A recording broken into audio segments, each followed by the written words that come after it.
య ఇమం పరమం గుహ్యం మద్భక్తేష్వభిధాస్యతి భక్తిం మయి పరాం కృత్వా మామే వైష్యత్య సంశయః. ఆ శ్లోకం మనం చేస్తున్నాం. పరమం గుహ్యం, పరమమైన గుహ్యం. ప్రసిద్ధార్థం చాలా చాలా చాలా గుహ్యం, భేదించలేనటువంటి గుహ్యం. గుహ్యం అంటే రహస్యం అని మామూలుగా. రహస్యం అంటే రహస్య స్థితం, ఏకాంతంలో ఉన్నది, అందువల్ల రహస్యం అని. ఇక్కడ రహస్యం అనే పదం సంస్కృత పదమే, అది వాడలేదు. గుహ్యం అనే పదం వాడారు. గుహు సంవరణే. సంవరణం అంటే ఆచ్ఛాదన, ఆవరణ కలిగినటువంటిది.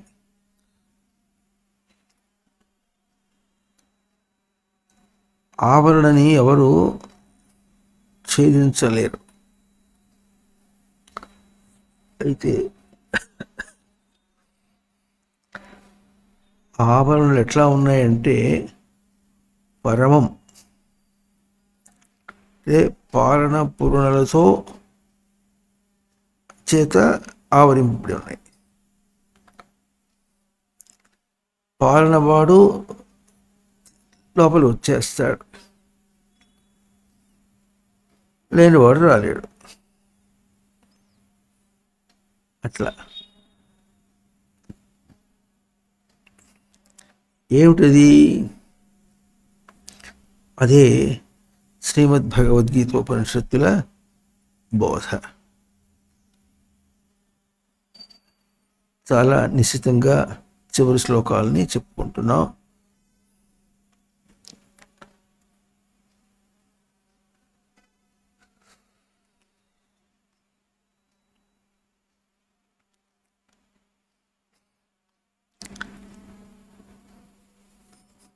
దేహంలో జీవుడు ఏం చేశాడంటే తన సంస్కారమేమో అభౌతికం, తల్లి గర్భంలో తనకు అందిందేమో భౌతికం. తనది కణమే, అది కణమే. ఎట్లాగైతే పోయిన ఆదివారం కాకుండా క్రిత ఆదివారంలో దేహమంతా కూడా ఎట్లా సచ్చిదానంద స్మృతికి ప్రీతిగా అల్లుకున్నది అని చెప్పుకున్నాము. మనకు భౌతికంగా కనిపిస్తున్నటువంటిది, స్థూలంగా కనిపిస్తున్నటువంటిది ఎట్లా అనుకుంటున్నారో అటున్నటువంటి ఈ దేహంలో దీన్ని కణములు అన్నారు. ఆ రహస్యం తెలిసినటువంటి తపస్సు వాళ్ళు కనుక వాళ్ళు కణ శబ్దే కణ నిమీలని అన్నారు. పలికించుకుని అన్వయం చేసుకోవటం అనేటువంటిది. షేక్ హ్యాండ్ ఇవ్వటం అంటే తన చెయ్యి అవతల వాడి చెయ్యి, ఇట్లా రెండు కలిసి వాళ్ళు ఏం చేస్తారు? షేక్ హ్యాండ్ ఇస్తారు. అట్లాగే సంధానం చేయటం, సంధీయతే దుధాయి ధారణ పోషణయో, ధారణ పోషణగా. సంస్కారము అభౌతికమే. ఈ కణములు కూడా అభౌతిక నిర్మాణముగానే, అభౌతికంగానే అల్లికగా కలిగినటువంటివి. కానీ బయట ప్రయోగంలో మనకు భౌతికంగా కనిపిస్తున్నది స్థూలంగా కనిపిస్తుంది అని అంటున్నాం. అక్కడ వస్తుంది చాలా ఇబ్బంది. ఏమిటి ఆ ఇబ్బంది అంటే రహస్యం. అసలు ఏం జరుగుతోందో, ఏమున్నదో, ఏం జరుగుతోందో అది మనకు అంతుపట్టడం లేదు.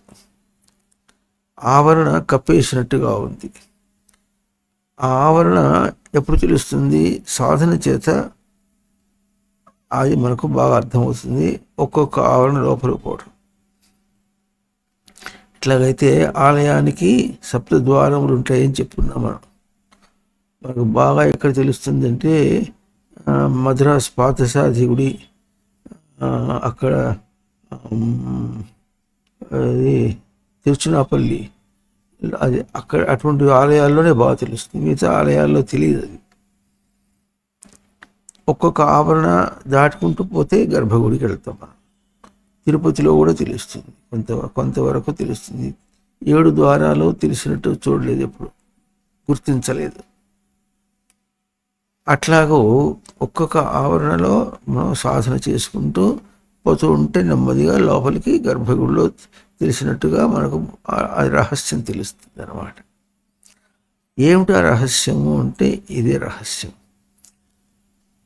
సంధానం, సంస్కారమునకు ఇక్కడ అభౌతికమైనటువంటి నిర్మాణమునకు సంధానం చేయాలి అంటే సమఉజ్జి ఉన్నది, వాటికే సమమునకే సంధానం అవుతుంది. సమఉజ్జి అంటే వికలం కాకుండా సంస్కారం కూడా అభౌతిక స్థానంగానే ఉంటుంది. కణములు అనేది కూడా అభౌతికమే, అప్పటికి సంస్కారం కూడా కణములే. పలికించి అన్వయం చేసుకున్నటువంటిది, తనను తాను పలికించి అన్వయం చేసుకున్నటువంటిది సంస్కారం. సంస్కరోతి. అభౌతికంగా సచ్చిదానంద స్మృతికి ప్రీతిగా అల్లబడినటువంటిది దేహం కూడా, అది కూడా అభౌతిక సంస్కారం, అభౌతికమే. కనుక ఆ రెండు సమన్వయం అయినాయి. ఇట్లా పలికించి అన్వయం చేసుకున్నది సంధానం. పలికించి అన్వయం చేసుకోవటం సంధానం. ఇప్పుడు మనం ఈ రోజున ఉన్నట్లుగా ఒక ప్రాణియో మనిషో తిరుగుతున్నాడంటే అటువంటి అనుసంధాన సింధు రూపంగా ఉన్నాడు. మనకెట్లా కనిపిస్తోంది? ఓ ప్రవృత్తి రూపంలో తిరుగాడుతున్నటువంటి మనిషిగా. ప్రవృత్తి అని మనం అంటున్నాం, కానీ దాని యొక్క రూపం ఏమి అని గట్టిగా చేస్తే విషయములు, విషయవాసనలు, ప్రవృత్తి అని అట్నుంచి మనం బోధగా చెప్పుకుంటూ వస్తున్నాం. అది అట్నుంచి బోధగా వస్తుంది. కానీ ఆ ప్రవృత్తి కూడా ఎట్లా ఉంటుంది? కంటికి కనిపించదు. విషయం కనిపిస్తుంది, విషయ వాసనలు కూడా తెలుస్తున్నట్టుగా ఉంటుంది. ఎందుకంటే ఒకసారి విషయాన్ని అనుభవించాం, బాగుంది అని లోపల మనం వేసేసుకున్నాం. అయితే ప్రవృత్తి అన్న పదం మనకు ఎట్లా తెలుస్తుంది అంటే తపస్సు చేత, సాధన చేత తెలుస్తుంది. కానీ సామాన్యుడికి అది వంటబట్టదు, అందదు వాడికి. ఆ అందకుండా ఉండటానికి దాని స్వరూపం ఏమిటంటే అనుసంధాన లోపం. అనుసంధాన లోపం ఏమిటంటే లోపల ఏముండి వాడినట్లా ఆడిస్తుందో వాడికి అర్థం కావటం లేదు. ఏముంది అంటే అనుసంధాన లోపం అని చెప్తున్నాం. అనుసంధాన లోపం అంటే ఎలా అర్థం చేసుకోవాలనో అది మనకు అర్థం కావటం లేదు.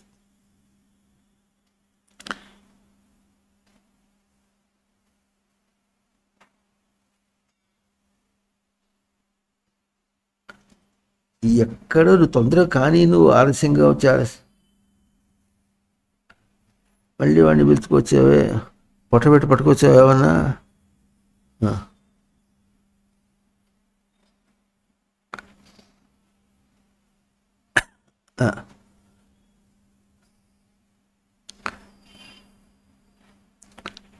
అనుసంధానంలో తేడా. అనుసంధానం పదమునికి అర్థము అనుసంధానము, అనుష్ఠానం. పదములు విన్నారా ఎప్పుడన్నా?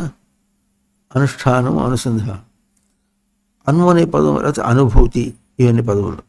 అను శబ్దానికి నూనేమో నుద ప్రేరణే. అను అంటే ప్రేరణ లేకుండా. అనుష్ఠానం అంటే ప్రేరణ లేకుండా స్థిరమైనటువంటిది. గతి నివృత్తం అంటే ప్రేరణ ఎక్కడ వస్తుంది? ఇందాక చెప్పినట్టుగా సంస్కారము అభౌతికమైనది, దేహం కూడా అభౌతికమైనటువంటి స్మృతికి అల్లిక. అది మనకేమో స్థూలంగా కనిపిస్తోంది, అది భ్రాంతి. అవతల ఇంకా ఏం లేదు, ఇంకా మనకు తర్వాత ఏం కనిపిస్తుంది అంటున్నామో ఇది అబద్ధం, జరగటంలే. ఎంతసేపు ఇదే జరుగుతుంది. మనస్సులో ఏం జరుగుతుందో అదే జరుగుతుంది, అది తిప్పినట్టు తిరుగుతుంది. ఇట్లా ఆడించాలంటే కట్టపట్టుకుని పిల్లవాడు ఆడిస్తుంటే ఆడుతుంది. కరెంటు ఉన్నంతసేపు ఫ్యాన్ ఆడుతుంటుంది, కరెంట్ ఆఫ్ చేస్తే ఫ్యాన్ లేదు, తిరగదు. అది కరెంటు ముఖ్యం, కానీ మనం ఫ్యాన్ రెక్కలు పెట్టుకున్నాము, గాలి వస్తుంది, ఇదంతా కూడా కరెంటుకి ఏం సంబంధం లేదు. ఇవన్నీ దానికి మనం ఆ వీడియోలో ఏం చూపించుకున్నాం, రెక్కలు కట్టినా రెక్కలు తీసేసినా దానికేం సంబంధం లేదు, అది అట్లాగే ఉంటుంది. అట్లాగే మనం రెక్కలు కట్టుకొని అవతల ఏదో దాంతో భౌతికంగా ఉంది, స్థూలంగా ఉందని ఏవో పెట్టుకుని ఎంత వ్యవహారం చేసినప్పుడు, వ్యవహారం అంటే అవహరతి, వికల్పంగా అవహరతి. వికల్పంగా హరతి అంటే తీసుకోవటం, వికల్పంగా తీసుకుని అది ఎట్లా అవుతుంది, ఇది ఇట్లా అవుతుంది, ఇది ఇట్లా బాగుంది, అది ఇన్ని అంటున్నాం, ఇవన్నీ అక్కడ లేవు. కనుక అనుసంధానం ఎక్కడవుతుంది? సంస్కారము అభౌతికమే, సచ్చిదానంద స్మృతి. ఆ తర్వాత మనం కణములని చెప్తున్నారు. కణములంటే శబ్దే కణ నిమీలని అని తపస్సుతో చెప్పినటువంటిది. ఈ రోజున దాన్ని భౌతికంగా చూసి దీన్ని సెల్స్ అన్నాడు. సెల్స్ అనేటప్పటికి దానిలో ఇది ఎట పెడతాడో బాగా అర్థం కాలే. అభౌతికంలో ఇది భౌతికమైనటువంటి సెల్స్లో ఎట్లా పెడతాడు? ఆ భౌతిక శబ్దానికి కూడా అప్పుడు ఆ వీడియోలో మనం అర్థం ఏం చెప్పుకున్నాం, భౌతికం అంటే తనకు ప్రయోగంలో కలిగినటువంటిది. స్థూలం అంటే ఏం చెప్పుకున్నాము, రాయి రప్పలాగా కనిపించేటువంటి స్థూలం. ఈ కణము అనేటటువంటిది భౌతికమా అభౌతికమా అనే పదానికి భౌతికమనే అర్థం చూపించారు మనకు దీనిలో పాణిని మహర్షి. పలికించి అన్వయం చేసుకోవటం. అన్వయం చేసుకోవటం అంటే ఎట్లా ఉంటుంది అని అంటే, ఇప్పుడు మైక్ పెట్టుకున్నాం, దీన్ని పలికించి అన్వయం చేసుకున్నాం. ఎట్లా అన్వయం చేసుకున్నాం? ఇది పెడితే అది వినిపిస్తుంది, అక్కడ దానిలో పోతుంది, అక్కడి నుంచి అవతల వినిపిస్తుంది. ఇవన్నీ మనం అన్వయం చేసుకున్నటువంటి ఎట్లాగో ఇది మన అన్వయానికే. ఆ అన్వయం లేకపోతే దీనికి విలువ లేదు. ఎవడు పెట్టుకుంటాడు, ఎవడు పెట్టుకోడు, ఏదైనా అంతే అనేది బయట ప్రయోగంగా ఎట్లాగో అట్లాగే సచ్చిదానంద స్మృతి యొక్క ప్రీతి అల్లిక అన్నటువంటిది ఇక్కడ మనకి ఇది కనిపిస్తుంది అంటున్నాము. ఈ కనిపించేది ఇది కాదు, మనకి ఏమిటిది? సచ్చిదానందమందు ప్రీతి. ప్రీతి కనుకనే ఏం చేశాడు, తను తన సంస్కారంతో దీన్ని పలకరించుకొని అన్వయం చేశాడు. ఇప్పుడు మనకు సమస్య ఏమొస్తుంది? రహస్యం చెప్పవలసిన అంత గట్టిగా ఏమొచ్చింది అంటే, అట్లా తన సంస్కారమును దేహంలో అందినటువంటి సంస్కారాన్ని సమన్వయం చేసుకొని అన్వయం చేసుకొని వచ్చాడు. దాంతో ఈ బండిని నడిపిస్తున్నాడు, దేహాన్ని నడిపిస్తున్నాడు. ఆ నడిపిస్తున్నప్పుడు జరుగుతుంది ఏమిటి? అదే జరుగుతుంది. మోటార్ కారు కానీ ఇంకా లేకపోతే స్కూటర్ కానీ నడిపిస్తున్నప్పుడు ఏమవుతుంది? అది నడుస్తున్నంతసేపు నేను పోతున్నా అనుకుంటాడు. అది నడవటం ఆగిపోతే లేదు, అయిపోయింది. నడవటం అంటే ఎట్లా తెలుస్తుంది? అది ఊరిని మన కాళ్ళు నడిచినట్టుగా నడుస్తుంది. మన కాళ్ళతో మనకు అర్థం కావటం లేదు, దాంతో మనకు బాగా అర్థమవుతుంది. ఎట్లా అర్థమవుతుంది? లోపల పెట్రోలు డీజిల్ వేయాలి, కార్బొరేటర్ నుంచి రావాలి, అది బర్న్ ఆఫ్ అయిపోవాలి. అన్నప్పుడు ఆ వేడికి పిస్టన్ తిరగాలి, నెట్టాలి. ఆ తర్వాత బండి నడవాలి. దాన్నేమో మెకానిజంకి ఏం పెట్టాడో అప్పుడు దానికి పోవాలి. అక్కడ ఆగిపోతే అప్పుడప్పుడు ఏమవుతుంది? స్పార్క్ ప్లగ్లో ఇది వస్తుంది, కార్బన్ వస్తుంది. అందుకే తీసి దాన్ని కొంచెం శుభ్రం చేసి మళ్ళీ పెట్టుకోవాలి అని. మనకి ఎట్లా ఉంటుందో, అసలు ఇది ఆగిపోతే ఇవన్నీ ఆగిపోతాయి. అట్లాగే అసలుది ఎట్లా ఆగిపోతుంది అంటే అందకుండా ఆగిపోతుంది. అందుకనే గుహ్యం. ఎందుకు ఆగటం లేదు, ఎందుకు ఆగిపోతుంది అంటే దృష్టి దీని మీద లేదు. ప్రవర్తిస్తున్నా అనేవాడు ఎప్పుడైతే చిన్న అహంకారం వచ్చేసింది అనుకోండి, అప్పుడు వాడు ఏం చేశాడు, అహం అనే పదమునే అహమితి బుద్ధిం కరోతి, నేను అనుకుంటున్న వాడే నేనుని విషయాత్మకంగా. పెద్ద పీఠాధిపతి బాగా ప్రవచనాలు చెప్తారని ఆయన పుస్తకం రాశారు ఒక ఆయన. ఆయన పుస్తకం పేరేమో తత్వమసి. తత్వమసి అంటే నీవు అదే అయి ఉన్నావు అని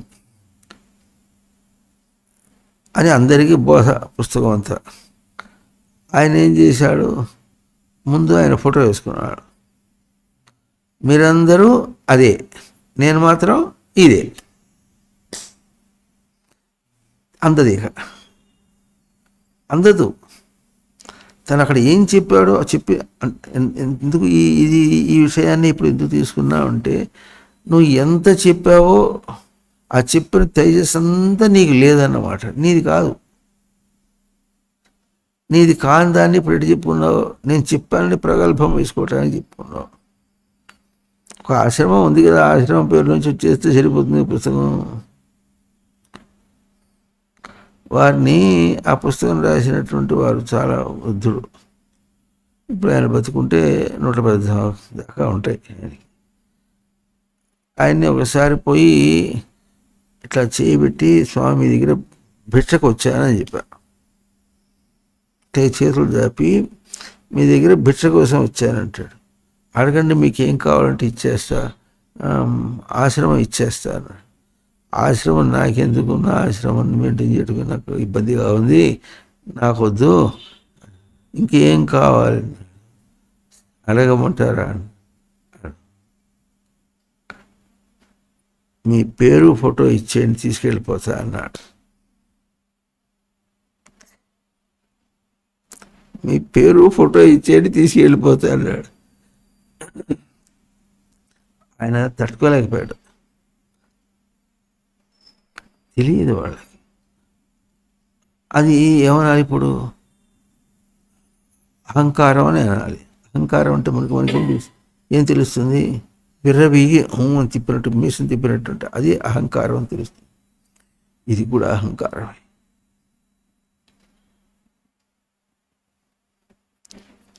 చాలా రహస్యం.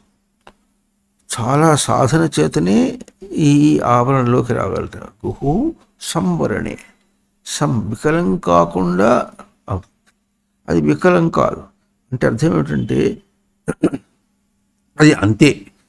ఏ జన్మకైనా నీవు అట్లా ఆచరించి తెలుసుకుంటేనే అది నీదవుతుంది. అందువల్ల సంవరణం.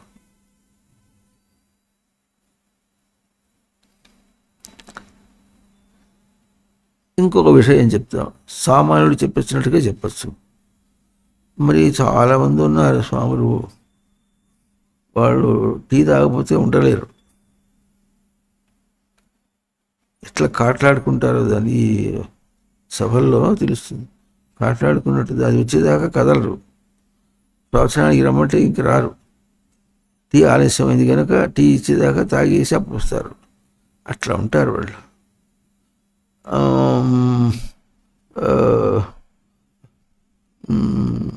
సామాన్యుడు కూడా ఈ విషయంలో ఎట చెప్తామంటే, టీ అన్నటువంటిది బయట అంశం, తాగేది దేహంలో పోస్తాడు. నేను తాగుతున్నా, అది తాగకుంటే బండి నడవదు అని ఎప్పుడు అనుకున్నాడు, అప్పుడు అది తనకది కోరిక అయింది. కోరిక అంటే స్వరూపమున కొరకు కోరినది, స్వరూప దర్శనం కోసం కోరినది కోరిక. స్వరూప దర్శనం కోసం కోరినది కోరిక అవుతుంది. మరి దాన్ని దేహం ఉన్నంతకాలం పోషించాడు. కోరిక కనిపించటంలే, దాని ఆవరణ కనిపించటంలే. అది ఏ రూపంలో కనిపిస్తుంది, బయట టీ రూపంలో కనిపిస్తుంది, తాగే దేహ రూపంలో కనిపిస్తోంది. ఇప్పుడు వీడు దేహం విడిచేశాడు అనుకోండి, అప్పుడు తాగటానికి టీ లేదు, తాగడానికి దేహం కూడా లేదు, కానీ కోరిక ఉంది.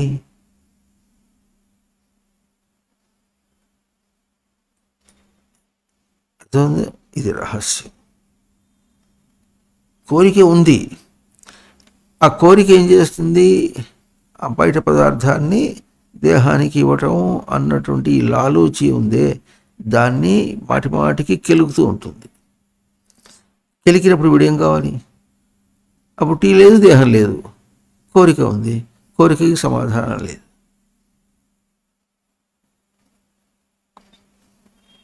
మరి ఏమని మనం ఉన్నంత వరకు తింటాం? అసలు అన్నం తినటం అనేది పెద్ద అడిక్షన్. దేహానికి అన్నం పెట్టడం అనేది అడిక్షన్ అంటారు. అడిక్షన్ అంటే కోరిక లాంటిది. అది లేకపోతే మనం బతకలేమని అనుకుంటామే. ఈ కాఫీ టీలు అటువంటివన్నీ కూడా. అటువంటిది అన్నం తినటమే అన్నప్పుడు దాన్ని తప్పించుకోవడానికి ఎట్లా చేయాలనో చేయాలి. అది తప్పించుకోవడానికి చేత కాకపోతే ఏం చేస్తున్నాం? ఘనంగా ఏదో చేస్తున్నా అనుకోవద్దు.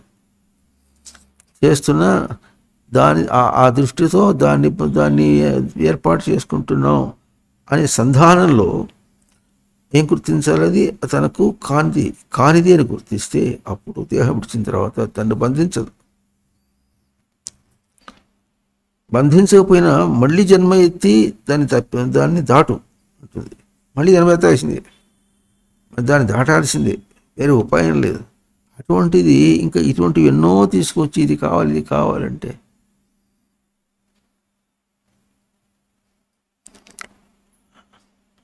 అప్పుడు రహస్యం అర్థం కాదు. ఎట్లాగైతే ఒక కోరిక అనుకున్నామో, ఈ కోరిక అనేది బయట పదార్థముల చేత అన్నీ బయటవే. దాని అంతా ఎట్లా ఉండాలి? అనుష్ఠానం. అనుతిష్టతి, దాని యందు ప్రేరేపణ లేకుండా తాను ఉండాలి. అప్పుడు అది అనుష్ఠానం. అయ్యగారు ఏం చేస్తున్నారు? పొద్దునే అనుష్ఠానంలో ఉన్నారంటే ఏదో జపం చేసుకుంటున్నాడని, ఏం జపం తగలబెడతాడో అర్థం కాదు. ఏం పూజలు చేస్తాడో అది అనుష్ఠానం కాదు. అది ఏదో చేసుకుంటుంటే అనుష్ఠానం అనేటటువంటిది ఎప్పుడైనా అబ్బుతుందేమో అనేటువంటి ఒక ఆశ. బయట విషయములు ఎందు తనకు ప్రేరణ లేకుండా ఉండటం అనేటటువంటిది అనుష్ఠానం. అనుభూతి అంటే బయట ఇది ఒక విషయంలో ప్రవర్తిస్తున్నప్పుడు అనుభవం కలిగిందంటే, బయట ఒక విషయంలో ప్రవర్తిస్తున్నాం, విషయం యొక్క ప్రేరణ లేకుండా తనకేం కలుగుతుంది? అది అనుభవం. విషయం యొక్క ప్రేరణ లేకుండా తనకేం కలుగుతుందో అది అనుభవం.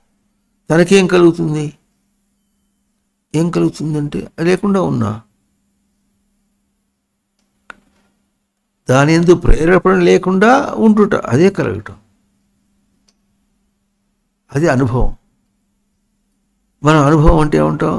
ఆ విషయంలో ఉన్న గొప్పతనాలన్నీ విశేషాలన్నీ తనకు ఉండటం అనేది, తనకు ఎప్పుడు జ్ఞాపకం ఉండాలనేది, మర్చిపోకుండా ఉండాలనేది, ఇదంతా అనుభవంగా మాట్లాడతాడు. లోకంలో అటువంటి చేసేవాళ్ళని చూస్తే చాలా సంతోషంగా కూడా ఉంటుంది. వాళ్ళు మర్చిపోడు, జ్ఞాపక శక్తి బాగా ఉందని.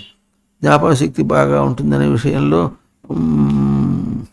విడికైతే ఎప్పుడు గురుదేవుల సన్నిధి రాక మునుపు నుంచే ఈ బాగా తెలుస్తుండే. బయట దాంతో ఏం సంబంధం లేదు. దానిలో ఉన్నప్పుడు ఎట్లా బానిస అయిపోతాడు మనిషి. ఎట్లాంటి బానిస అయిపోతాడంటే, వాడు దాన్నే చేసుకుంటే తన ఉనికింది గుర్తిస్తాడు. జ్ఞాపకం పెట్టుకుని ప్రవర్తిస్తే తను గొప్ప అనుకుంటాడు. ఇప్పుడు మనం ఇన్ని ప్రవచనాల్లో శ్లోకాలు చెప్పుకుంటున్నాం, ఇది జ్ఞాపక శక్తి కాదు. అది ఎంతవరకు అంటే అక్కడ అది లేకుండా నాకేమో కావాలో ఆ భావాన్ని అందిస్తుంది. ఇది అనుసంధానం. ఇది సచ్చిదానంద స్మృతి అవుతుంది. దానికి వేరేది అనుకున్నాం అనుకోండి, దీనిలో కూడా క్రమంగా మరి శ్లోకం మర్చిపోయినప్పుడు కూడా భావం తన దగ్గరే ఉండాలి. ధాతువులు మర్చిపోయినా భావం తన దగ్గరే ఉండాలి. అది ఎట్లా ఉంటుందంటే తర్వాత కనుక రహస్యం ఎట్లా ఉంది, ముందు నువ్వు ఏమన్నా చెయ్యి, ఏం చేస్తున్నావు అని కాదు, ఏం చేసినా సరే రహస్యం ఏమిటి, నువ్వు బయట దాంతో ప్రేరణ లేకుండా వస్తున్నావు. ఇందాక మూడో పదం ఇంకోటి చెప్పిన ఏంటి, అనుష్ఠానము, అనుభవము, ఇంకోటి అనుసంధానం. సంధానం అంటే సంధీయతే, ధారణ, పోషణ. దాంతో పోషణ ప్రేరణ లేకుండా, బయటతో ప్రేరణ లేకుండా సంధానం. మళ్ళీ చెప్పుకుంటున్నాం, ఫ్యాన్ రెక్క అది గాలి ఇస్తుంది అని ఇదంతా దాంతో ఏం సంధానం ప్రేరణ లేకుండా ఉన్నది కరెంటు. కరెంట్ ఆఫ్ చేస్తే ఇదంతా ఒట్టిదే, ఈ గొప్పతనం అంతా ఒట్టిదే. అది నిలుపుకుంటోంది, అవునా? కనుక ఇది మనకు బాగా తెలియాలి. దీనిలో అంటే ఇప్పుడు ఏ స్థానంలో ఉండి మనం తత్వాన్ని గ్రహిస్తున్నామంటే, ఈ స్థానంలో ఉన్నప్పుడు బయట ప్రేరణ లేదు, బయట అది లేదు, జగత్తు లేదురా వాస్తవంలో.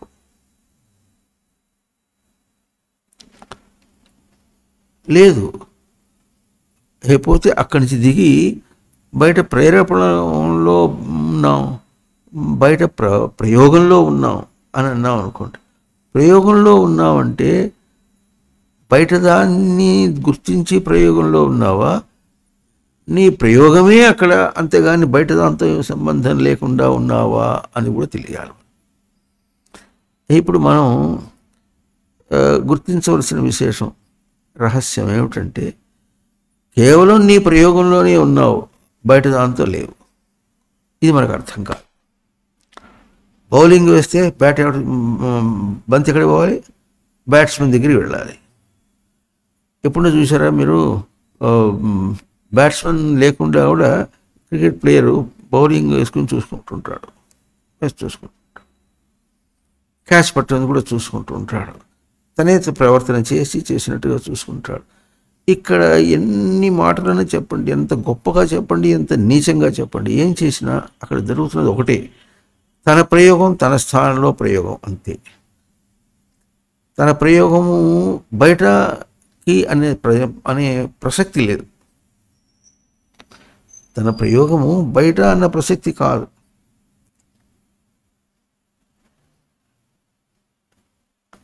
ఇప్పుడు దానికి మనం బయట కొన్ని ఉపమానాలు చెప్పుకొని, అర్థం కొన్ని ఉపమానాలు చెప్పుకుంటున్నాం అంటే ఏం చేస్తున్నాము, ఆ ఉపమానంలో మనం గుర్తించవలసిన విశేషం ఏమిటంటే, ఉపమానంలో అవతలది తప్పు, ప్రయోగం నీదే ప్రయోగంగానే, బయట దాంతో సంధానం లేదు అని దర్శనం చేయించడం కోసమని మనకు శాస్త్రం ఇటువంటివి చూపిస్తుంది, అంతేగాని అవతలది సత్యం అని చెప్పడానికి చేయటం లేదు. ఇది రహస్యం.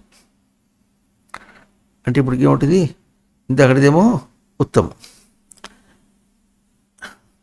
శ్లోకంలో కూడా ఉత్తమో బ్రహ్మసద్భావ, ధ్యానభావస్తు మధ్యమ, స్తుతిర్జపో అధమో భావ, బహిర్పూజ అధమాధమ.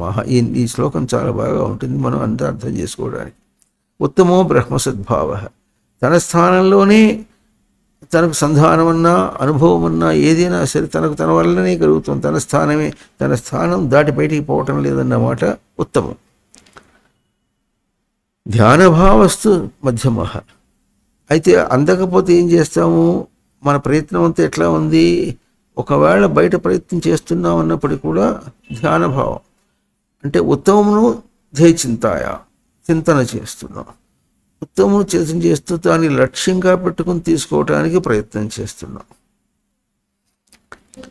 అక్కడ మళ్ళీ బెసకూడదు.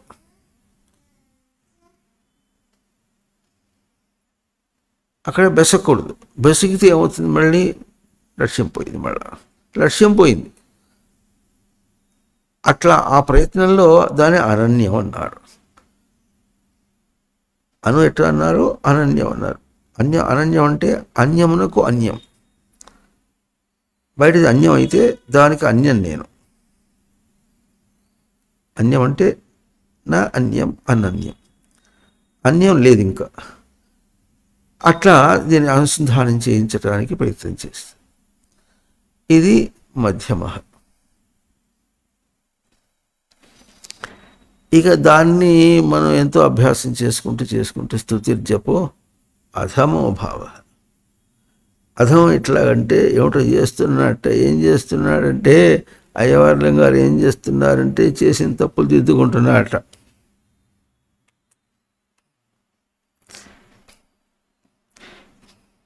బోధులో కాలు పెట్టి కడుక్కుంటున్నాడట. అధమో భావ. అది కాకుండా బహిఃపూజ అధమాధమా అన్నారు. బహిఃపూజ, పూజాయ గౌరవించటం. బయట దాన్ని ఎందుకు గౌరవిస్తున్నాడు? నాకు కావాలి. ఇది బహిఃపూజ. అప్పుడు నీకు బయటది కనిపిస్తుంది. బయట ఒక నామరూపాలు కనిపిస్తున్నాయి, లేకపోతే బయట ఒక విషయం కనిపిస్తుంది. నామరూపాలు అనేటటువంటిదేమో స్థూలంగా కనిపించేది. విషయములు విషయాత్మకములంటే స్థూలంగా కనిపించడంలే. అప్పటికీ అది తనకు దర్శన స్వరూపమే, దృశ్యం కాదు. మళ్ళీ బయట నామరూపాలన్నా తనకు దర్శన స్వరూపమే, బయట స్వరూపం కానే కాదు. ఎక్కడ నువ్వు ఎంత అనుకున్నా, బయట పరావర్తనం చేస్తున్నా అనుకుంటే, రిఫ్లెక్ట్ చేస్తున్నా, ప్రయోగం చేస్తున్నా అనుకున్నా, నువ్వు బయట దాంతో ఎట్టి పరిస్థితిలో కూడా సంబంధం పెట్టుకోవటం లేదు. నీ వల్ల కాదు. అక్కడ నువ్వు నిలవటం లేదు, దాంతో చేయటం లేదు. ఎట్లా ఉంటుందంటే, పులుసు కలయబెడుతున్నాడు. పులుసు ఎట్లా ఉంది? పొయ్యి మీద పులుసు వేడిగా ఉంది. చేయబెడితే చేయి కాలుతుంది కనుక గరిటె బట్టి కలయబెడుతున్నాడు. ఇప్పుడు పులుసు కలయబెడుతున్నాడా, గరిటె కలయబెడుతున్నాడా, అది వేడిగా ఉంటుందని గుర్తించి, చేయి కాలకుండా గుర్తించి చేస్తున్నాడు అనుకున్నప్పటికీ ఇదంతా ఎక్కడి నుంచి వచ్చింది? తన బుర్రలో ఏ భావన ఉందో దాని నుంచి వచ్చింది. అయినా పులుసుతో ఎటువంటి సంబంధం లేదు. దాని దాకా పోలే, దాని లోపలికి పోలే, కలయబెడుతున్నాడు, దాని లోపలికి పోలే. అది ఎట్లా ఉడికిందో లేదో చూడటానికి ఎట్లా చేస్తున్నాడు? తను వాసన చూసి వాసన సరిపోయింది, ఉప్పు సరిపోయింది అని దాని లోపలికి పోకుండా చేస్తున్నాడు. ఇప్పుడు ఈ పులుసు ఎవరికి కావాలి? తనకు కావాలన్నా పులుసుకు కావాలన్నా? తనకే కావాలి. పులుసు ఎప్పుడు అక్కర్లేదు. అట్లాగే తన ప్రయోగంతో ఎవరికి కావాలి? దానికి కావాలన్నా మనకు కావాలన్నా? తనకే కావాలి. ఎందుకు కావాలి? తన దర్శనం చేసుకోవటం. తనను తాను తెలియగా సృష్టి ఈడే అవకాశం. ఇంత సృష్టి చేసి పులుసు దాకపోయి సృష్టి చేసినప్పుడు కూడా తను తాను గ్రహించడానికి తిన్న పులుసు పాయ అనుసంధానం చేస్తున్నాడు. అనుసంధానం అంటే దాంతో ప్రేరణ లేకుండా ధారణ చేస్తున్నాడు. ఏం చేస్తున్నాడు? ఏం ధారణ చేయాలో దానికోసం అని.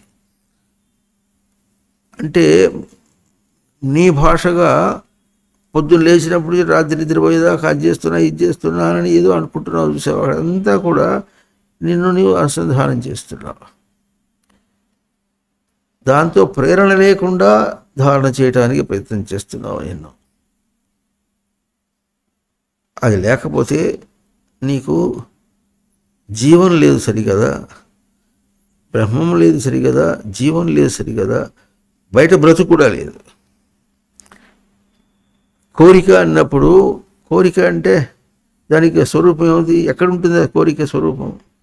అక్కడ పదార్థ రూపంలో ఉంటుందా, తన మనస్సులో కోరిన స్వరూపంగా ఉంటుందా? మన లోపల స్వరూపం. ఇది ఉంటే ఇది ప్రైమోర్, కరెంటు ఫ్యాన్ తిప్పినట్టుగా.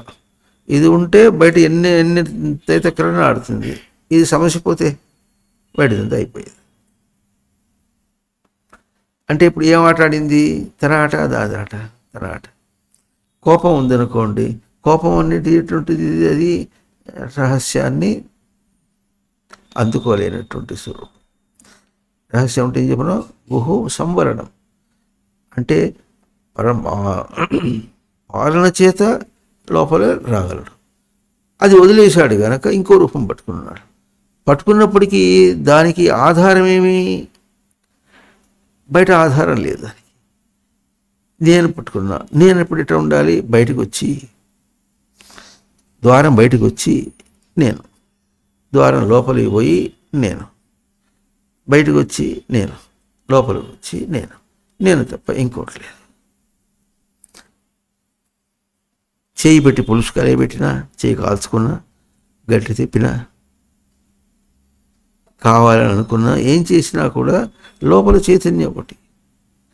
తోటి వారి తొక్కులాడే ఆటలాడి అభినయించే చైతన్యం ఎరుగదాయ్. ఆత్మరూప తనను విడిచే తనను తాను తెలియగా సృష్టిడే అవకాశం. అంటే ఇప్పుడు ఎక్కడ చెప్పుకున్నాం మనం? ఇప్పుడు అధమ భావం దగ్గరికి వస్తున్నాం. అధమ భావంలో నిన్నే ప్రవర్తిస్తున్నావు, నిన్నే ప్రవర్తింపజేసుకుంటున్నావు, నిన్నే దర్శనం చేస్తున్నావు, కానీ బయట అనుకుంటున్నాడు. ఇది అధమ భావం. బహిఃపూజ అధమాధమా. ఇంకా బయట దాని ఆశ, దాని ఎందుకు గౌరవం, ఇది ఇట్లా కాదు. ఉదాహరణకి చాలా పద్ధతిగా ఒక పని చేస్తున్నాం అనుకోండి, దాని యందు గౌరవము, దాని మీద గౌరవం కాదు. దాని మీద గౌరవం అనుకుంటే ఎట్లా ఉంటుందంటే తన స్కెచింగ్ అంతా కూడా భౌతికంగా లోపల వెళ్ళిపోతుంది. స్కెచింగ్ అంటే దాన్ని గీసుకుంటున్నాడు, ప్రవర్తించడు. అట్లా కాకుండా తనకు సచ్చిదానంద స్మృతి యొక్క అభ్యాసం అన్ని గుర్తించడంలో కించిన్ మాత్రం తేడా వచ్చినప్పటికీ కూడా అధమాధమం.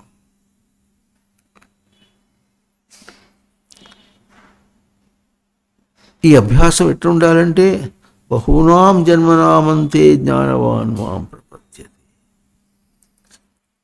చిన్నదేం కాదు, పరమ రహస్యం అది, పరమ గుహ్యం అది. అంటే పాలన చేత ఎన్నో ఆవరణ తొలగిపోతుంటే అప్పుడు తన స్థానంలో చేరుతాడు. సాధనలోకి అనుకుంటూ పోతుంది. 7 ఆలయానికి 7 ద్వారములు అంటే మొదటి ద్వారం లోపలికి వెళ్ళాడు, 2వ ద్వారం వెళ్ళాడు, 3వ ద్వారంలో ఉంటుంది ధ్వజస్తంభం, అది దాటి మళ్ళీ పోయినాడు. అట్లా పోతే కానీ గర్భోడిగిపోడు. మనం చెప్పుకున్న మొట్టమొదటి ఆ ద్వారం నుంచి లోపల ఆలయం, గర్భగుడి, విగ్రహం ఎక్కడ నేరుగా కనిపిస్తుంది, కానీ ధ్వజస్తంభం అట్టే ఉంటుంది.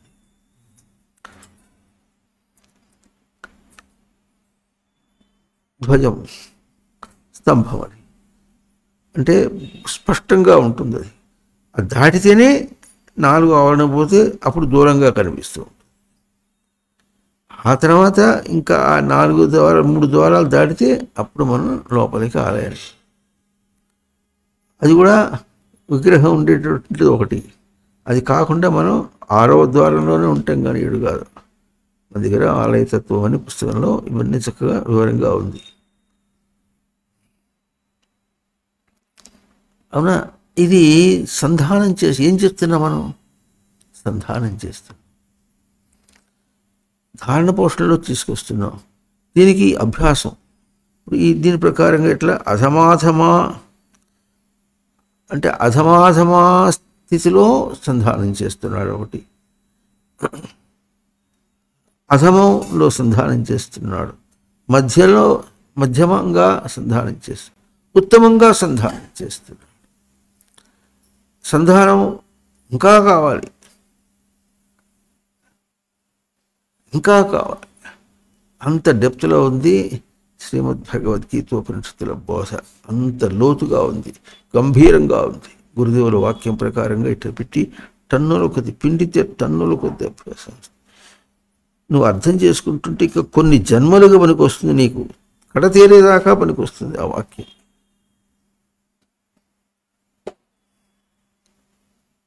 పైపై వాక్యాలు కావు, పైపై మాటలు కావు. బోధలో ఏది చెప్పినప్పుడు కూడా అది పైపై మాట ఏం కాదు. అది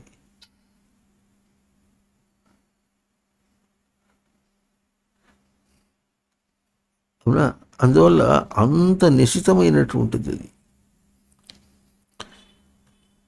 ఏదో మనం ఇప్పుడు ఏం చేసాం, కాస్త దుమ్ము దులిపి మఠానికి వచ్చేదో కాస్త శ్రవణం చేయడానికి ప్రయత్నం చేసామంతే. దానికే అంటే చెప్పినట్టు మహామహులు మరి ఆయన కనీసం 75 సంవత్సరాలు ప్రవచనాలు చెప్పినటువంటి వ్యక్తి ఆయన. ఆయనకి జ్ఞాపక శక్తి అప్పటికీ కూడా జ్ఞాపక శక్తి చాలా గొప్పగా ఉంటుంది. ఎట్లా స్తోత్రాలు కానీ మంత్రాలు కానీ జ్ఞాపక శక్తి బాగా ఉంది ఆయనకి.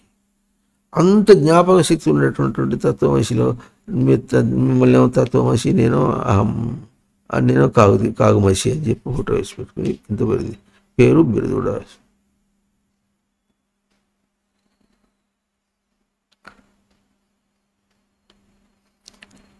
అది దాటిన తర్వాత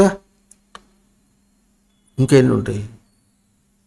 ఇంకా అన్నం తింటున్నావుగా, ఏమని తింటున్నావు కూడా మళ్ళా ఏమని తింటున్నావు అంటే ఏమని తింటున్నావు అనే దానిలో నిన్ను నువ్వు దానికి అందుకని తేజస్సు అనే పదం చెప్తారు. తేజస్సు పదం మనకి ఏమంటుంటే ఎఫల్జెన్స్ అనే గబుక్లు ఇంగ్లీష్లో వెలుగులాగా మాట్లాడతారు. అట్లా నిర్వచనం చేయాలి.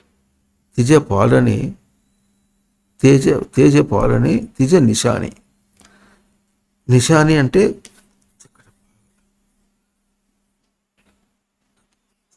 కొన్ని జన్మల అన్నం తింటూ తింటూ చెక్కుకుంటూ వస్తే అప్పుడు అన్నం పోతుంది, తిండి పోతుంది. తేజ పాలన చేసుకోవాలి. పాలన చేయడం రక్షించుకోవాలి. దాన్ని చెక్కుకుంటూ ఉండాలి, దాని నుంచి తను రక్షించుకుంటూ ఉండాలి. దానికి ఉపాయం ఏంటి చెప్పారు? కర్మణ్య కర్మయ పశ్యేత కర్మని చేస్తూ కూడా ఇది నేను తప్పు చేస్తున్నా, ఇది తప్పు, ఇది నాది కాదు, నా స్వరూపం కాదు. దేహానికి తెచ్చున్నంత మాత్రం చేత, దేహాన్ని పెట్టినంత మాత్రం చేత, దేహాన్ని సాధనగా వాడుకుంటున్నంత మాత్రం చేత సాధన అనేటటువంటిది నాకు మధ్యము లేకపోతే అధమం. దానికి పెట్టినంత మాత్రం చేత నేను గొప్పగానే ఎట్లా అనుకోవడం చాలా తప్పది. శ్వాస పీల్చి నేను బతుకుతున్నా అనుకున్నవాడు తప్పు.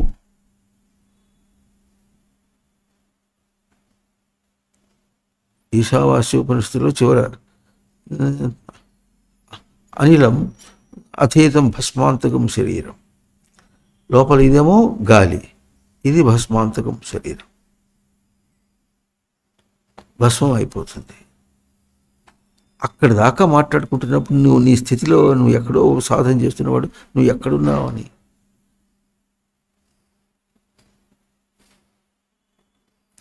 నీ పిల్లలు బిడ్డ వాళ్ళని వదిలించాలంటే ఎన్ని జన్మల అభ్యాసం చేస్తే వాళ్ళని వదిలించుకుంటావో. అభ్యాసం ఎక్కడ చేయాలి? పెళ్ళాం దగ్గర ఉండగా పెళ్ళాన్ని వదలాలి. పెళ్ళాన్ని వదిలే సచ్చిదానంద స్మృతి అని తెలియాలి. సచ్చిదానంద స్మృతి అని ప్రవర్తించాలి.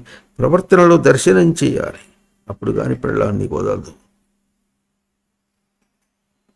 చిన్న మాట ఏం కాదు, కోపం వచ్చి లేచిపోయినట్టు కాదు, విడాకులు ఇచ్చినట్టు కాదు.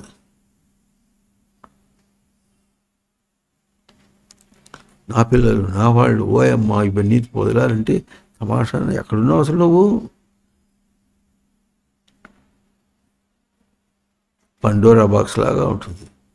తుమ్ము తూరి పురుగులు చుట్టుముట్టితే ఎట్లుంటాడు మనిషి, ఎట్లున్నాడు. దాంతో సంస్కారాలు పెట్టుకుంటే ఎట్లుంటాడు. దాన్ని రెండు విధాలుగా ఇప్పుడు మనం చేయడానికి ప్రయత్నం చేద్దాం. ఎట్లా మనం చేయాలంటే ముందు శ్లోకంలో, వెనకాల శ్లోకంలో, ఈ శ్లోకంలో కూడా భక్త అనే ఒక పదం తీసుకొచ్చాడు. వెనకాల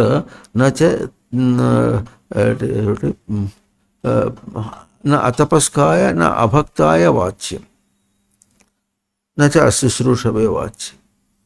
తపస్సు చేయని వాడికి చెప్పకూడదు, భక్తుడు కాని వాడికి చెప్పకూడదు, వినటానికి కోరని వాడికి చెప్పకూడదు, నిందించేవాడికి అసూయతి దానికి వాడికి కూడా చెప్పకూడదు. అంటే తనకే వ్యతిరేకంగా పుట్టించుకుంటాడు, ఏమిటోటో పుచ్చుకుంటాడు, వాడికి చెప్పకూడదు అని వెనకాల శ్లోకం. ఈ నాలుగు కూడా రహస్యమే. తనకు అభ్యసూయతి అనేటటువంటి ఒక దోషం తన దగ్గర తాను తిరస్కరిస్తున్నాడు అని. ఎట్లా తిరస్కరిస్తున్నాడు? మీతన్నీ తీసి వదిలిపెట్టండి. ఇందాకేం చెప్పాను, అన్నం తింటాం, అన్నం తినాల్సిందే అని ఎప్పుడు అనుకున్నాడో అప్పుడు వాడు తనను తాను అసూయతి సూయతి అసూయతి తను తాను ఎట్లా విడుచుకుంటున్నాడంటే తన స్వరూపం కానిదిగా తన్ని విడుచుకుంటున్నాడు. సుప్రాణి ప్రసవే తన స్వరూపం కానిగా తన్ని ప్రయోగానికి విడుచుకుంటున్నాడు. ఇక్కడ ప్రయోగం ఏమి? అన్నం తింటా. తిండి మీదకి తన స్వరూపం కానిదిగా తను విడుచుకుంటున్నాడు. అక్కడ విడుచుకుంటే ఎట్లా ప్రయోగం చేస్తాడు? ఆ ప్రయోగం ఎట్లా ఉంటుంది? అది తన స్వరూపంగా ప్రయోగం చేస్తే తీరు వేరు. తన స్వరూపాన్ని గుర్తించనీయకుండా, గుర్తింపే లేకుండా ప్రయోగానికి తీసుకున్నాడు. వాడు అభ్యసూయతి. నచ అశుశ్రూషవే వాచ్యం శ్రవణం చేయటానికి వీలు లేదు. శ్రవణం చేయటం అంటే మాటి మాటికి చెప్పుడు. శ్రవణం అనేది విషయం. ఎట్లాగైతే చప్పుడు, ఈ చప్పుడుని తన చప్పుడు తీసుకోకుండా ఎట్లా ఉన్నాడు? శ్రవణం చేస్తున్నాడు. తను ఏం శ్రవణం చేశాడు? చప్పుడు విన్నా అంటాడు. చప్పుడు ఎక్కడ వింటావురా నువ్వు? విన్నావు. తట్టి లేపుతోంది నేను లోపల. తన శ్రవణేంద్రియం తేజస్సు ఎట్లా? లోపల నుంచి తేజస్సు, బయటదేమో శబ్దం. ఇది బాగా గుర్తించాలి. లోపల తేజస్సు ఏమిటి? మనస్సు, బుద్ధి, చిత్తం, అహంకారం అన్నిటికీ తేజస్సు ఏమిటి? లోపల సచ్చిదానందం యొక్క స్మృతి అనేది తేజస్సు. మనస్సు దగ్గర నుంచి అన్ని ఇంద్రియాలకి అదే తేజస్సు అంటే అదే నిశాని, అదే పాలని. చెక్కుతుంది అది. ప్రతి ఇంద్రియం ఏం చేస్తుంది? విషయముల్లో చెక్కుకుంటోంది తన్ను. దొంగ బంధించాడు అనుకోండి, రాక్షసుడు తన్ని బంధించాడు, కొడుతున్నాడు. ఇప్పుడు ఏమొస్తాడు? వదిలేస్తారా? వదిలేసిన వాడు కొంతమంది ఉంటారు. సరే నీకు దాసోహం, నువ్వు చెప్పినట్టే వింటానులే అనేవాడు వేరేగా ఉంటాడు. కాదు అనుకుంటూ ఏం చేస్తాడు? అక్కడ తనకి ఎంత ప్రతిఘటన జరుగుతున్నప్పటికీ కూడా ప్రతి ఘటనలో దాని మీద తాను చెక్కుకుంటున్నాడు. ఇది తనకు స్వరూపం కాదు, ఈ బతుకు కానే కాదని చెక్కుకుంటున్నాడు. చెక్కుకుంటూ తనని పాలన చేసుకుంటున్నాడు. చెక్కుకుంటూ పాలన చేస్తున్నాడు. 2 ధాతువులు చెప్తే 2 ధాతువులతో అర్థం ఏమొస్తుందో ఆ 2 ధాతువుల అర్థాన్ని సమన్వయం చేస్తేనే ఆ పదం యొక్క స్వరూపం.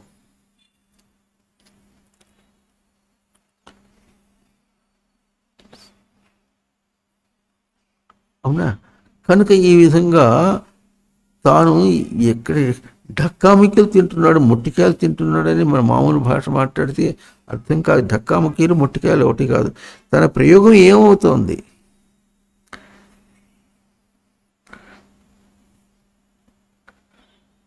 ఎంత దాకా పోతే అన్నం ముద్దనేస్తావు నువ్వు?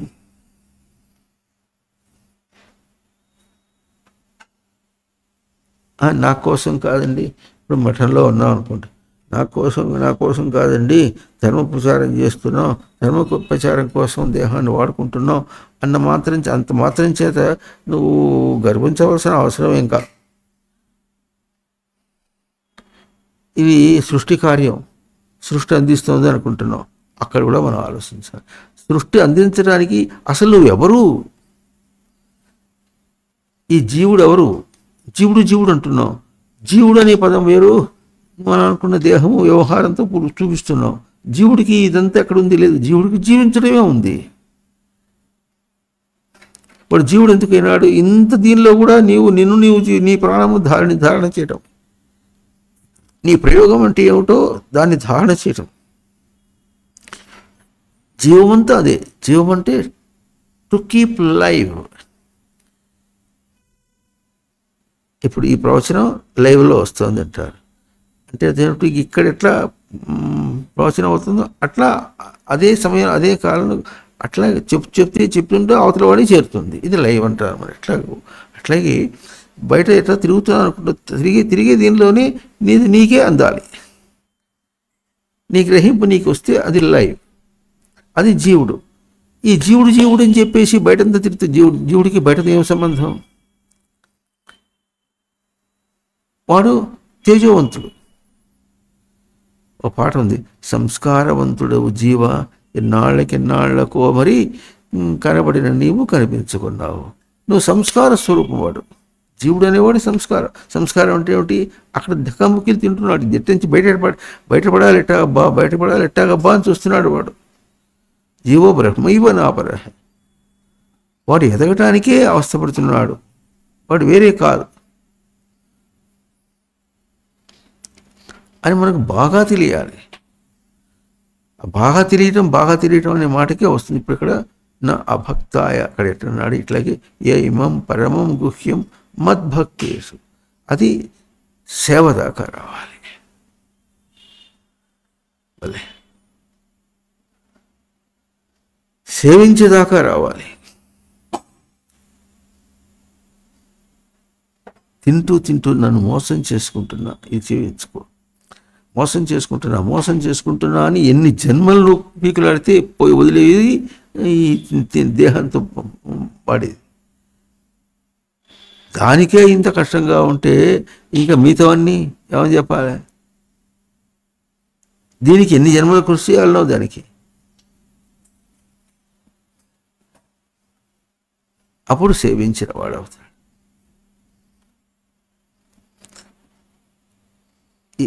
ఈ రహస్యమును మద్భక్తి అంటే నా భక్తుల యందు అంటే సేవించే వాళ్ళకి అందించాలి, సేవగా అందించాలి, అందించాలి. సేవించడం అంటే ఎట్లా ఉంటుందంటే తన యందు తనకు ప్రీతిగా ఆనందంగా కూర్చున్నాడు. ఎక్కువసేపు కూర్చోవడం చేత కాకపోతే ఒక్క 5 నిమిషాలు కళ్ళు మూసుకుని కూర్చున్నప్పుడు, ప్రశాంతంగా కూర్చున్నప్పుడు దాన్ని ఏమి సేవిస్తావో నీకు అర్థమవుతుంది. అక్కడ బయట ప్రేరణ లేదు, బయట ప్రయోగం లేదు, బయట అనే ప్రసక్తి లేదు. లేకుండా ఎట్లా ఉండగలుగుతావు? 8 గంటల సేపు నిద్రపోతున్నావు, నీకు తెలియటం లేదు. బయట ప్రేరణ లేదు, బయట ప్రయోగం లేదు, కానీ 8 గంటలు అయినప్పుడు తెలియటం లేదు. అంటే అప్పటికి ఏమర్థం? ఉపమానంగా అందించింది కూడా మనకు ఉపమానంగా కూడా అందడం లేదన్నమాట. అటువంటిది కాకుండా నిద్రపోతున్నప్పటికీ కూడా ఓపెన్ మైండ్, తను తాను దర్శనం చేయటం, ఇవన్నీ మాటలేం కాదు, సేవ. ఇది భక్తి. శ్రీమద్ భగవద్గీతోపనిషత్తుల బోధ అంతా కూడా సేవించే స్వరూపం. సేవించిన స్వరూపం తనది కావచ్చు. అందుకని అప్పుడప్పుడు ఏమంటారు? మందు సేవించాలి అంటే తనదిగా జీర్ణమైపోవాలి అన్న భావన చాలా బయటగా ఉన్న ప్రయోగానికి చెప్పినటువంటి. తను చేసిన సాధన అంతా తనకు సేవ కావాలి. తనది అయిపోయి అది అభౌతిక ప్రక్రియ, పూర్తిగా అభౌతిక ప్రక్రియ. తనదిగా అయిపోయి తన దాన్ని ఎట్లా దానిలో ఇంకా అనన్యమైనటువంటి స్థితిలో ఉండటం.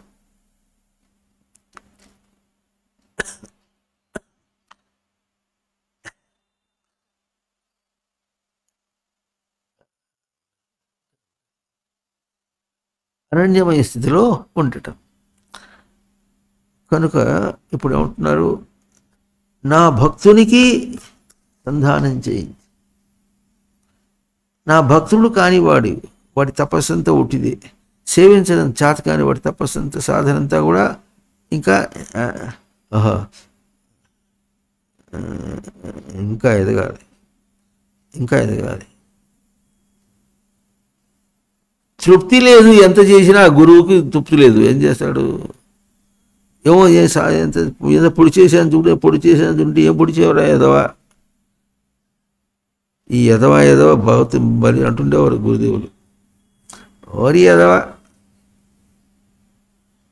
ఏం చేసావు ఘనకార్యం నువ్వు? ఏదో ఒళ్ళు విరుచుకుంటున్నాడు, ఏమో బాగా చేసేసినట్టుగా. ఏం చేసావు? నీ సేవ దాకా వచ్చిందా? నిన్ను సేవించడం అనే మాట అర్థమవుతుందా నీకు? బయట ఎంతమంది గురువులకు ఎంత సేవ చేస్తే నిన్ను సేవించడం అనే మాట నీకు అవగాహన కావాలి. ఒక వాక్యం మరి భగవద్గీతలో 3వ అధ్యాయం 1వ అధ్యాయంలో 3వ శ్లోకంలో ఎట్లా ఉంది, ఏం చెప్పున్నా మనం, బయట నువ్వు ఏం చేసినా సరే నిన్ను సేవ చేయటం, నిన్ను సేవించుకోవటమే దాని అందే అభ్యాసం చేస్తున్నావు. బయట ఒక్క పని కూడా నువ్వు చేయటంలే. అందువల్ల అది పూజ, అది బహిః పూజ. దానికి ఉపమానం ఏంటి చెప్పారంటే, ఎదురుకుండా పట్టం పెట్టుకొని మనం పూజ చేస్తున్నాం అంటే ఏం చేస్తున్నావు? ఆ దేవుడికి ఏదైనా గొప్పతనం ఇస్తున్నావా? నీకేదైనా గొప్పతనం రావాలని సాధన చేస్తున్నావా?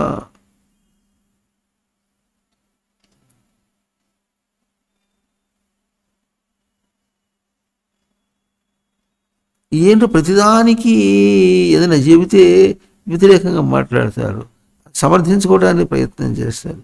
ఏంటి నేను చేసే ఘనకార్యం బయట?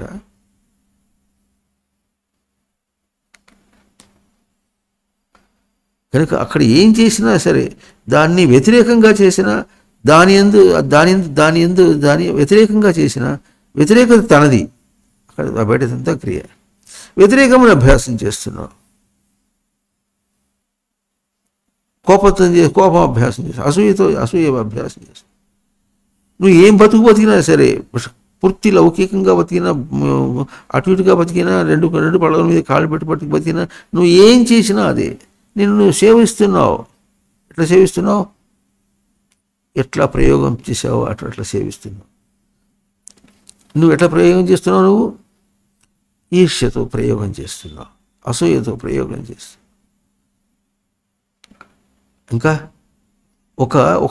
ఒక లౌకిక తీరుని అభ్యాసం చేసి ఆ తీరుతో ప్రయోగం చేస్తున్నాం.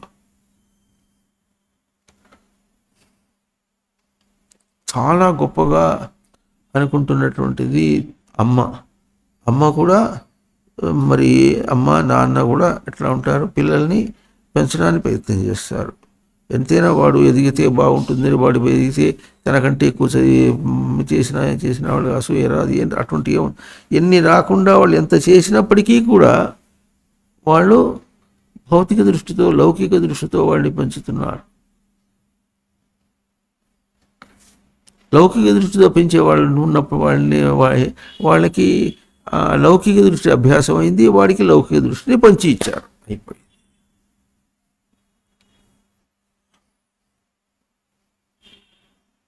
అంటే అన్బయస్డ్, తనకు అంటూ అపేక్ష లేకుండా, దానిలో తనకేమిటో రావాలని అపేక్ష లేకుండా ఎంత చేసినప్పుడు కూడా అది తప్పే అభ్యాసం అయింది. ఇంకా ఎవరు ఏం చేస్తే వస్తుంది? అంత పవిత్రంగా మొగుడికి పెళ్ళాం కానీ పెళ్ళానికి మొగుడు మాత్రం ఉండరు, గ్యారెంటీ. ఆ తీరు వేరు. అందుకనే అమ్మ లౌకికంగా అది ఎంతో ఎన్ని జన్మలో అభ్యాసం చేస్తే అర్థమవుతుంది. అమ్మ నాన్నని పోషించలేనటువంటి కొడుకు దేనికి పనికి వస్తాడు? ఇది మాటల వెనక విషయాత్మకమే ఇంకా పోల్చి మాట్లాడుతున్నారు. కానీ అక్కడ చాలా ఆధ్యాత్మికం. అక్కడ ఎంతో అభ్యాసం చేస్తే కానీ అన్యం ఎవరు తనకు పెళ్ళాం కానీ మొగుడు కానీ అన్యం. మరి ఇప్పుడు పెళ్ళాం అంటే అన్యం అని చెప్పి పెళ్ళాన్ని తన వయసులో చేసుకుని అమ్మా నాన్న పోషించగలరు, బాగుంది. అమ్మాయి అతనింటికి వెళ్ళిపోయిన తర్వాత అమ్మా నాన్న ఎట్లా పోషిస్తారు? అప్పుడు ఏం చేయాలి? అత్తమామలు సేవ చేయాలి. ఈ సమాజం కల్పించుకున్నటువంటి మాటలు ఇటువంటివన్నీ. ఏం కల్పించుకున్నప్పుడు చేట కూడా ఈ దృష్టితో కల్పించుకున్నట్టు. నీకు బాగా అభ్యాసం కావాలి, ఎట్లాగో నువ్వు ఒదిగి ఉండాలి, ఒదిగి ఉండడం అభ్యాసం చేయాలి. అది వదిలేసాడు, అయిపోయింది సమాజం దండగా, దేని పనికిరాదు, ప్రతిదీ అంతే.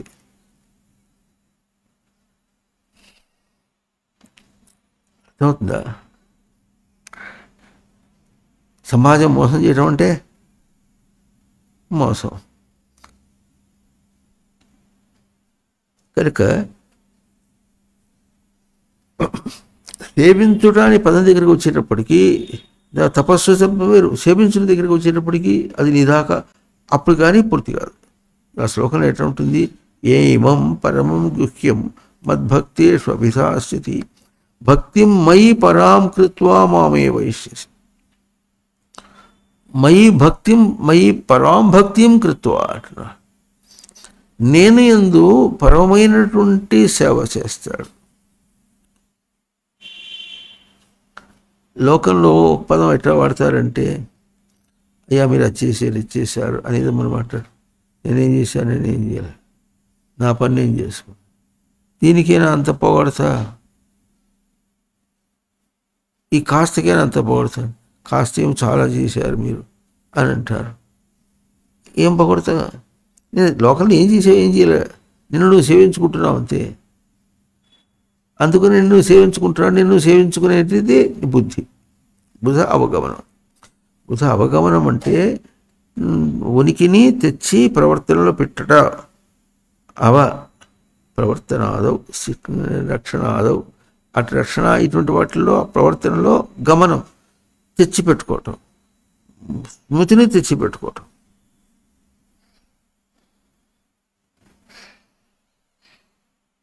బుద్ధి, స్మృతిని తెచ్చిపెట్టుకోవటం బుద్ధి. చెప్పండి, స్మృతి ఆ మాట తెలియదు ఎవరికి. బుద్ధి శబ్దానికి అర్థం అంత అంత నిర్వచనం చేసి చెప్పినప్పుడు కూడా ఎవ్వడికి అర్థం కాదంటే ఎట్లా?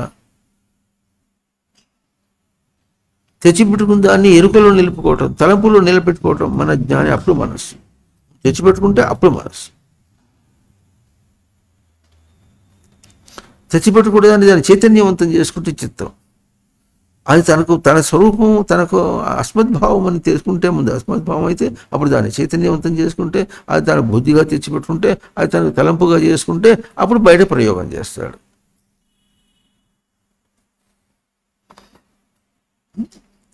కనుక ఈ విధంగా ఎంత స్పష్టంగా ఉందంటే అసలు ఆ పదమే మద్భక్తేషు అభిధాస్యతి మయి పరాం భక్తిం కృత్వా మామే వైష్యతి. నేను యందు పరమైనటువంటి భక్తి అంటే నేనెందు పరమైనటువంటి సేవ. సేవ అంటే అసిమిలేషన్. అసిమిలేషన్ అంటే తనదిగా చేసుకోవటం. బయట ఎంత బయట ప్రవర్తించినా ఎట్లా విషయంలో ప్రవర్తించడం కాదు, అట్లా అస్మద్భావంలో కాదు, చిత్తంలో కాదు, బుద్ధిలో కూడా కాదు, మనసులో కాదు, ఇంద్రియములతో కాదు, ఎక్కడ ప్రవర్తించిన అవన్నీ కూడా ఎట్లా అవుతున్నాయి? తనకు తన నేను అన్న దర్శన స్వరూపంలోకి వస్తున్నాయి. దర్శన స్వరూపంలో తనదిగా లీనమైపోతే, సమన్వయం అయిపోతే అది తనకది సేవ, అది భక్తి.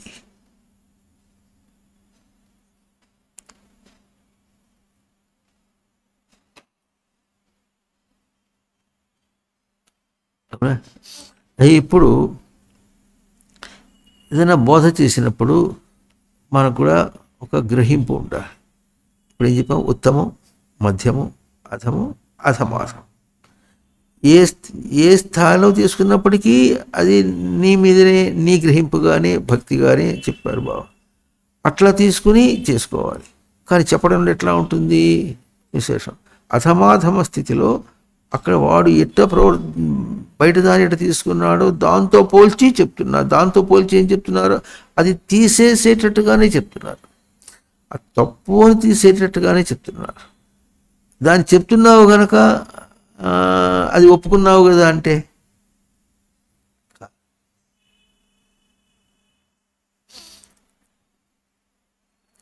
ఏమవుతుందా? భారత కథ ఏదో సన్నివేశం ఉంది, సినిమా చూస్తున్నాడు, దుర్యోధనుడు ఇట్లా గద పెట్టుకొని తిరుగుతుంటాడు. ఒకనొకడికి అది చాలా బాగా ఉంది,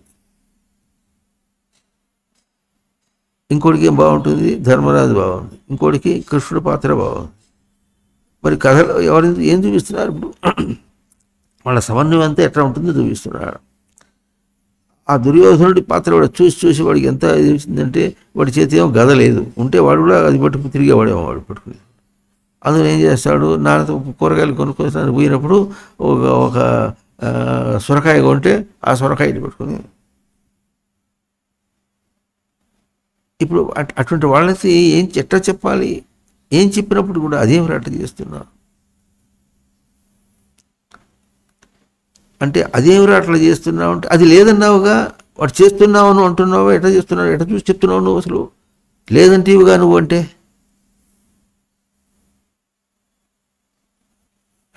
ఏ తరగతి వాళ్ళకి ఆ తరగతిని వాడిని వాళ్ళు చేసి దాన్ని చూపించి అది లేదని శాస్త్రం చెప్తుందో, లేదని చెప్పడానికి ఎన్నెన్ని ఇట్లా కార్యకారణ భావములతో చెప్పడానికి కానీ ఎట్లా చేస్తుందో అది చెప్పడానికి ప్రయత్నం చేస్తారు. శాస్త్రం చెప్తుంది, గురువులు దాన్ని చెప్పడానికి ప్రయత్నం చేస్తారు, ఎన్నో విధాలుగా చెప్తారు.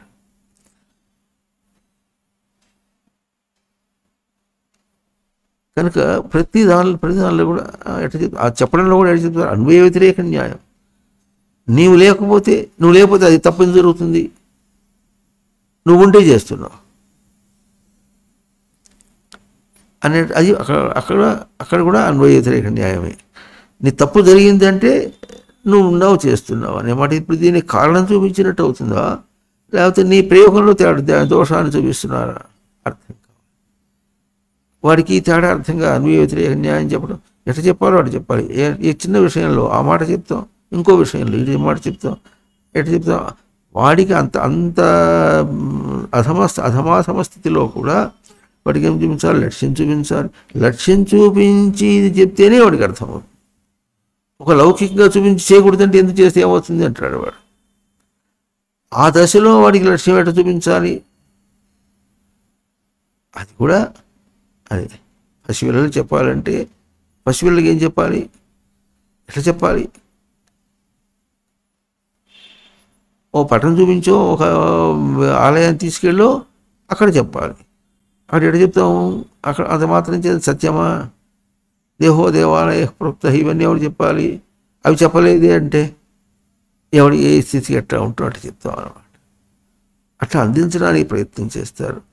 సూత్రం ఏంటి, ఎట్టయినా సరే ఉత్తమం కానీ, మధ్యమం కానీ, అధమం కానీ, అధమాధమం కానీ ఏం చూపిస్తున్నావు, ప్రయోగం నీది, అది నీ చేతిలోనే ఉన్నది. దానికి ఏం చెప్తారు, తాళం చెవి నీ దగ్గరే ఉంది, నువ్వు అవునంటే ఉన్నట్టు, కాదంటే కాదట్టు, అట్లా నీ ఇంద్రియాలను అన్నిటినీ నువ్వే ఆటిస్తున్నావు నువ్వు అని చూపించుకున్నప్పటికీ క్రమంగా తప్పు తనది అని తెలుసుకుంటాడు, శ్రవణ తనది అని తెలుసుకుంటాడు, తర్వాత తపస్సు తనది అని తెలుసుకుంటాడు, భక్తి తనది అని తెలుసుకుంటాడు.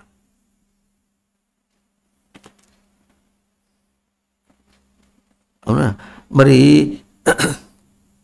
ఈ సృష్టి అంతా ఇదేంటి, జడ పదార్థం, చైతన్య పదార్థం, అపరాప్రకృతి, పరాప్రకృతి, ఇవన్నీ బోధలు ఎక్కడి నుంచి వచ్చినాయి? ఇవన్నీ కూడా సప్తమాధ్యాయంలో పరాప్రకృతి, అపరాప్రకృతి ఇవన్నీ ఉన్నాయి.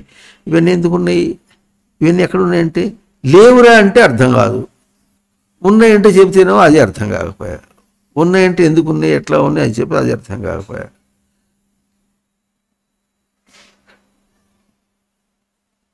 లేవు అనే మాట చెప్పుకుంటే మనకు అది కూడా ఎట్లా ఉంటుందంటే, జగత్తు లేదురా వాస్తవంలో అంటే అది లేకపోతే బాగానే ఉంటుంది, లేకపోతే చచ్చిపోతున్నా అనుకుంటాడు.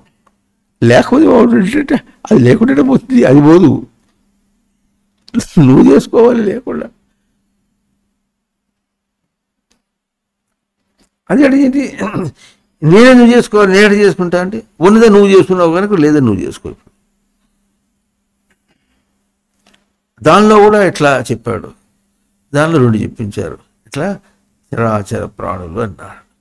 చరాచర ప్రాణులు అంటే వాళ్ళు ఎక్కడ ఉన్నారబ్బా? చరాచర ప్రాణులు అంటే చర ప్రాణులు కొన్ని, అచర ప్రాణులు కొన్ని అన్నారు. దానికి భౌతికంగా లౌకికంగా చెప్పి తీరు కొన్ని వేరేగా ఉంటాయి. వాడికి అప్పుడేమిటి, వాడికి దాన్ని చూపించుకుంటూ క్రియేట్ ఎసెన్స్, వాడి గ్రహింపుని ఇచ్చి, ఆ గ్రహింపు ఇచ్చిన తర్వాత దాన్ని మళ్ళీ అపవాదం చేయటం అంటారు. ఈ అపవాదం చేయటం అనేది శాస్త్రంలో అక్కడ చదువు చూపించి మళ్ళీ అపవాదం చేసి మళ్ళీ ఇంకా పై మాట చెప్తాడు. అంటే ఇంకా తనకు ఇంకా ఆధ్యాత్మికంగా చెప్తారన్నమాట. అంటే ఆధ్యాత్మికంగా ఉంటే తనకు తన ధారణగా చెప్పేది చెప్తాడు. అర్థమవుతుంది కనుక చెప్పే తీరు అర్థం చేసుకోవాలి, సంచన అర్థం చేసుకోవాలి. దాని మీద వాదానికి వచ్చామనుకో, దాని మీద వాడికి అర్థమైంది, వెనక్కి తిరిగాడు. చూడు తప్పు అయ్యేటప్పటికి తప్పు చేస్తున్నాడు, వెనక్కి తిరిగాడు. ఎట్లానమ్మా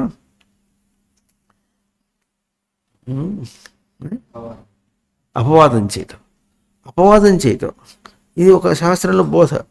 ఈ మాట ఎక్కడ వచ్చింది? ఇది శాస్త్ర బోధ అంటే లేదంటే ఇంకా అపవాదం ఏమిటంటే అంత అర్థమైతే ఇక్కడ ఎందుకు, ఆయన బతుకుంటే నీకే గతేమని అని కూడా చెప్పారు.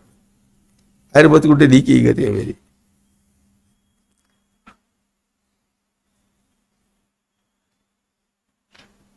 అక్కడ నిలవద్దు నువ్వు. దానికి దాని ఉపానికి ఏం చెప్తారంటే కొలిచేవాడు ఒకటి ఉంటే ఎగదోసేవాడు ఇంకోటి ఉంటాడు అని. నువ్వు కొలుచుకుంటూ పోతుంటే ఎగదోసి ఏం చేస్తుంది, ఇది లేదు పో, ఇది లేదు పో, లేదు పో, ఇగో ఇది ఇది గొప్పది, ఇది కూడా లేదులే, చాలదు చాలదు.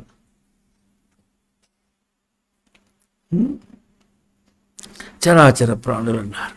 చరాచర ప్రాణులు అంటే చర ప్రాణులని, దానిలో అంటే మనం అందరం అని, అంటే కదిలేవాళ్ళం అని. అచర ప్రాణులు అంటే కదలనివి అని ఒక అర్థం చెప్పేశాడు. ఒరే అది కాదురా, గతి భక్షణ యోహో అని పదం చూపించాడు. అంటే ప్రవర్తించి తీసుకోవటం. మరి చరప్రాణులు ఎక్కడున్నారు ఇప్పుడు? చరప్రాణులు ఎక్కడున్నారు? నీ బుర్రలో ఉన్నా, నీ గ్రహింపులో ఎట్టున్నారు చెప్పు. అదిగో అదిగో ఇది రాయి, ఇది ఇది అచర ప్రాణి, నేను చైతన్య స్వరూపం, నేను చరప్రాణి. అంటే అచర ప్రాణి, నేను చరప్రాణిని రాయి చూపించినది ఇది ఇది ఈ మొద్దును చూపిస్తే చరప్రాణి అచరప్రాణి అర్థం కాదు.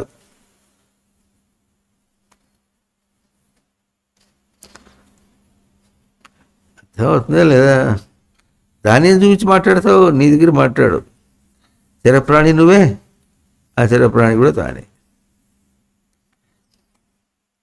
చరాచర ప్రాణుల్లో సమంగా ఉన్నటువంటి నారాయణుని దర్శనం చెయ్యి అంటే సరే.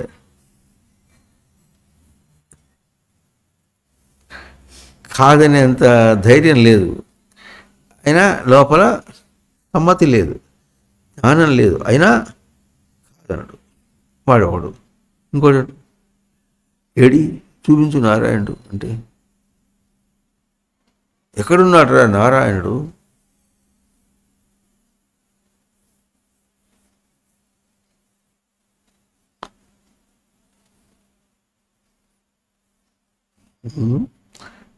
ప్రహ్లాదుడు నీతో అవస్థ కుస్తీ పడుతున్నాడు హిరణ్యకశిపుడు. నారదుడు వచ్చి హరి ఎక్కడ ఉన్నాడంటే నేను వైకుంఠంలో కూడా పోయి వెతికొచ్చా అంటాడు. వైకుంఠంలో అక్కడే ఉన్నాడు, ఎదుర్కొంటాడు, కనిపించాడు, వెతికొచ్చారు. ఎక్కడున్నాడంటే అప్పుడు మరి హరిని చంపాలనేగా, అప్పుడు కొడుకుని చంపాలని పోతే అప్పుడు బయటపడతాడు. ఎట్లా పెడతాడో తన ప్రయత్నం చేయడం కోసం తిరిగాడు, చాలా ప్రయత్నం చేశాడు. ఎవరు? నారదుడు. హరి ఎక్కడున్నాడంటే నీ కొడుకులో ఉన్నాడు అంటాడు. ఇప్పుడు హరిని చంపాలంటే ఏం చేయాలి? కొడుకుని చంపాలి అని ఒకటి. ఎక్కడున్నాడు రా హరి అంటాడు కొడుకుని అంటే ఉంటాడు, ఇందువల్ల దుర్యుడైన సందేహం కూడదు, నీలో ఉన్నాడు నాలో ఉన్నాడు. ఎక్కడ కనిపిస్తాడు? నీలోనే కనిపిస్తాడు, నాలో కనిపిస్తాడు నీకు. హరి నీలో ఉన్నాడు, చంపేవాడిని, హరి చంపాలని చంపేవాడిని అంటే మాటలు బాగున్నాయి. హరి అంటే హరతి తీసుకుంటున్నాడు అని నువ్వు తీసుకోవటమే, ప్రయోగం చేసినా నువ్వు తీసుకోవటమే. ఆ హరిపదం ఎందుకు వచ్చింది? నీ ప్రయోగం చేస్తానంటే అప్పుడు హరిపదం వచ్చింది, లేకపోతే అక్కడే రాదు. నీ పదాలు ఎందుకు ఏమున్నాయి? లేవు. సచ్చిదానంద స్వరూపం అంతే. ఏం తీసుకుంటున్నావు? నువ్వే తీసుకుంటున్నావు. నువ్వు హరిదర్శనం చెయ్యి, అన్నీ నువ్వే తీసుకుంటున్నావు అని తెలుసుకో. హరిదర్శనం అంటే అర్థం అది.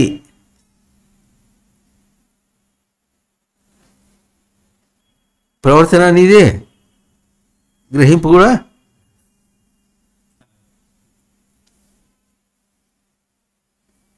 ప్రవర్తన తనది, గ్రహింపు కూడా తనది. తన ప్రవర్తన తను తీసుకోవాలి, తన గ్రహింపును కూడా తను తీసుకోవాలి.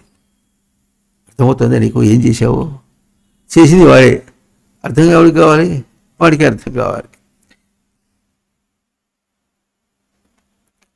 లోకంలో లౌకిక దృష్టితో అది అవతది చెడిపోయింది, పని చెడిపోయింది అని దృష్టితో తిట్టింది దాని గురించి కాదు, ఇటు చేసిన తప్పు కోసం. తప్పు ఎక్కడుంది?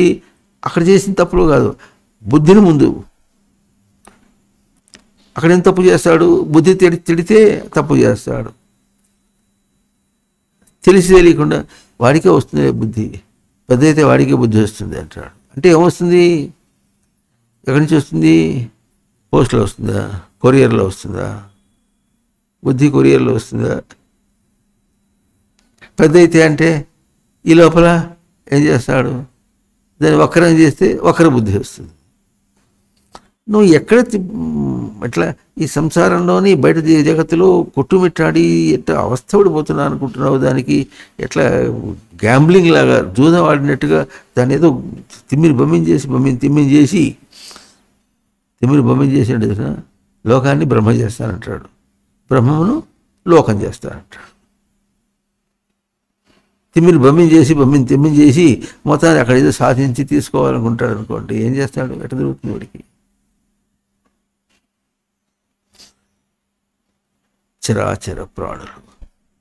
చరాచర ప్రాణుల్లో సచ్చిదానందములు ఉన్నాయి. ఏది చూపించు. తన దగ్గర చూస్తూ వాడికి రాయి పాల్గొడితే సచ్చిదానందం కనిపిస్తుందా?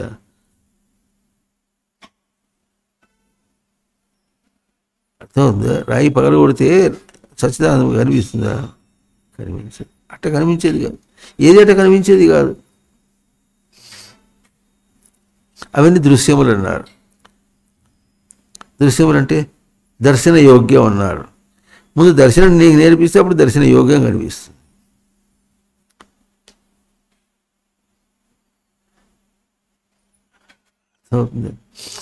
ముందు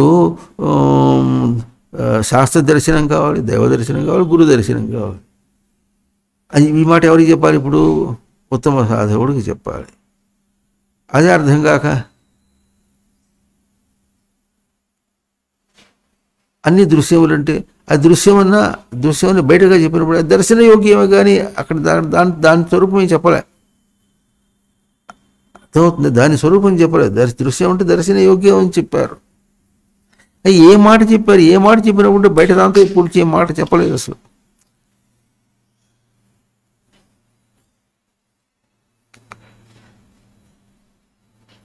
సర్వే మనోనిగ్రహ లక్షణాంతా పరోహి యోగో మనస సమాధి అన్న భగవద్గీతకి వచ్చేప్పటికీ భవంతి భావా భూతానాం సర్మత్తః ఏవ.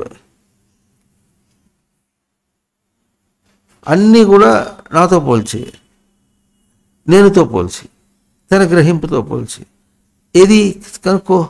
అక్కడ చెప్పిన పదములు అనేటువంటి బయట పదార్థములుగా చెప్పాలి. బుద్ధి, జ్ఞానం, అసమోహ, క్షమా, సత్యం, దమశమ, సుఖం, దుఃఖం, భవ, భావ, భయం చ అభయమేవ చ అహింస, సమత, తుష్టి, తపో, దానం, యశో, అయశ అన్నీ అభౌతిక స్వరూపములే. స్థూలం కూడా కాదు, అభౌతిక స్వరూపం. అభౌతిక స్వరూపములు అన్నీ కూడా తనతో పోల్చుకున్నాయి. ఇక భౌతికం మాత్రం ఎట్లా అవుతాయి? స్థూలం మాత్రం ఎట్లా అవుతాయి?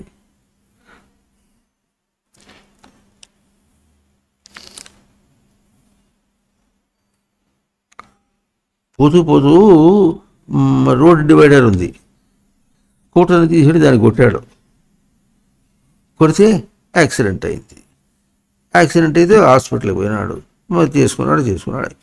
దాంతో కథ పూర్తి అయిపోయింది. అరే ఎందుకు కొట్టావు? ఏమైంది? ఇప్పుడు ఏం చూసావు?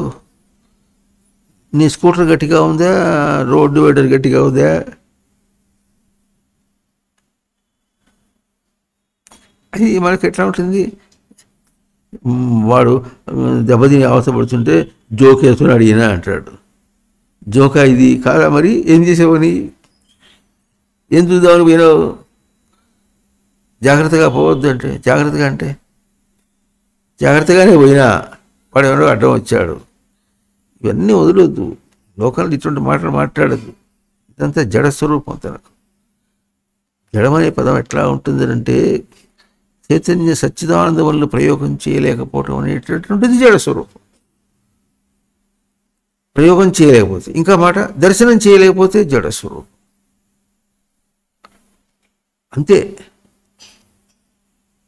దర్శనం చేస్తే చైతన్య స్వరూపం.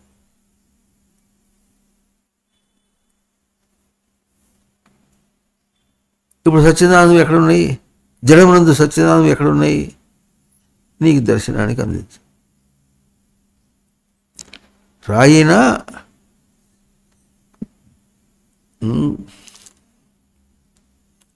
దాన్ని పంటి మీద వేసి కొడితే ఏమవుతుంది? పన్ను విరుగుతుంది. పన్ను విరిగిన తర్వాత అర్థమైందా నీకు రాయి గట్టిగా ఉందా పన్ను గట్టిగా ఉందా అనే మాట?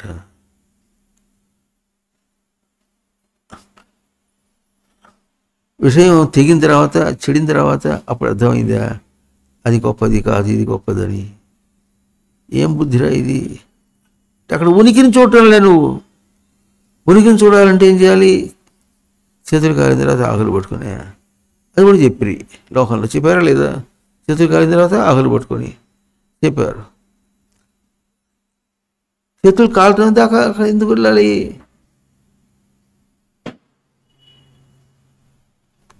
చేతులు కాలేదాకా ఎందుకు ఉండాలి అంటే ఏమవుతుంది? ఉనికిని చెడగొట్టుకున్నావు. ఉనికి దర్శనం, ఉనికి దర్శనం, ఉనికి ప్రయోగం అంటే అర్థం చేసుకోవాల్సి ఉంటుంది. ఉనికి ప్రయోగం అంటే అక్కడ మనం ఇదివరకు చాలాసార్లు ఇదివరకు మొట్టమొదటి చెప్పుకుంటున్నాం. ఎటు చెప్పుకుంటున్నాం? ఉనికిని అక్కడ చూస్తావా, ఇక్కడ చూస్తావా? అక్కడ చూస్తావా, ఇక్కడ చూస్తావా అంటే అక్కడ లేదు, ఇక్కడ చూసేది ఇక్కడే. అక్కడ ఎందుకు పోయినావు? దానివల్ల ఉనికి దర్శనం కోసం పోయినావు. అక్కడ చెడేటప్పటికీ నీకు ఉనికి దర్శనం కాలే అని అనుకుంటున్నావు. అది చెడినప్పటికి కూడా ఎట్లా అయింది? చేతులు కాలేటప్పటికీ ఆకులు పట్టుకున్నాడు అంటే అప్పుడు తప్పు చేశాడు. అప్పుడు ఎంతవరకు తనకు అర్థమైంది? ఇప్పుడు తప్పు చేశాడని. ఏం తప్పు చేశాడు? విషయంలో పోల్చుకుని చేతులు కాలిన తర్వాత ఆకులు పట్టుకున్నాడు అన్నారు. విషయంతో పోల్చి పట్టుకోవడం ఏమిటి? తనతో పోల్చుకుని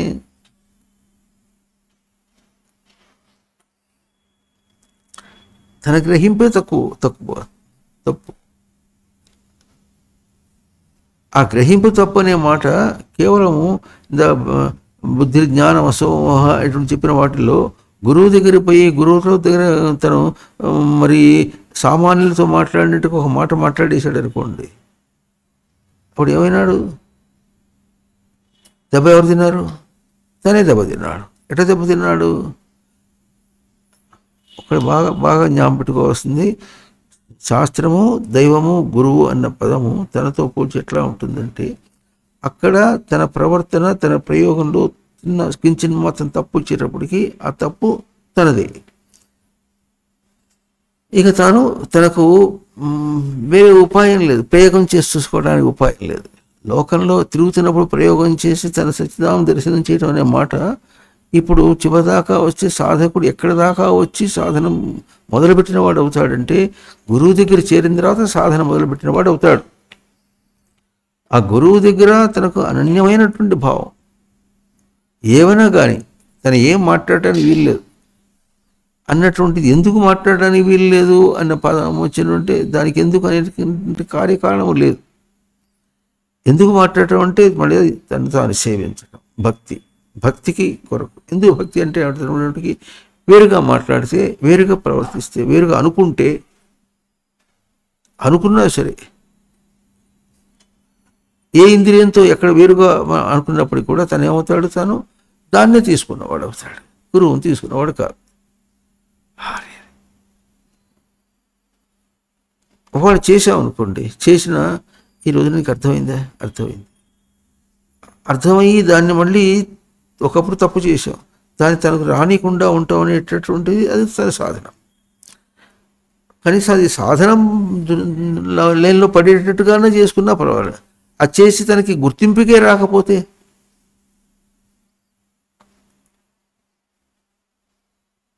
అప్పుడు ఎట్లా దెబ్బతింటుంది? ఇదివరకేం చెప్పను, శాస్త్రము దైవాన్ని ఇద్దరిని తను సపోర్ట్ చేసేటట్టు వారు గురువు అని చెప్పాను. ఎట్లా సపోర్ట్ చేస్తున్నారంటే ఇప్పుడు గురువు దగ్గర తన ప్రయోగం తప్పింది చూసాము, అప్పుడు శాస్త్రం తనకు అవగాహన కాలేదు. తన ప్రవర్తన తనకు అవగాహన కాలేదు. దైవం అర్థం కాలేదు. శాస్త్రం సరిగ్గా చెప్పింది. ఇప్పుడు ఎట్లా వస్తున్న శ్రీమద్ భగవద్గీత ఉపనిషత్తుల బోధ గురించి తపస్సు, సేవ ఇట్లా మాటలు చెప్తున్నారు. అది మనకు అర్థం కాలేదు. అర్థం కానందువల్ల తన ప్రవర్తన చెడింది. ప్రవర్తన చెడినప్పటికీ ఆ ప్రవర్తన ఎక్కడికి గురువు దగ్గర తను పూర్ణంగా చేసుకున్న నాడు తాను సర్వత్రా తను పూర్ణుడు కావడానికి అర్హుడవుతాడు.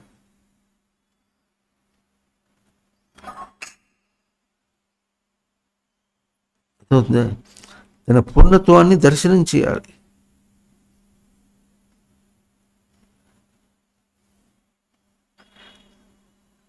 ఫస్ట్ పాయింట్ గురువు తనకు ఫస్ట్ పాయింట్.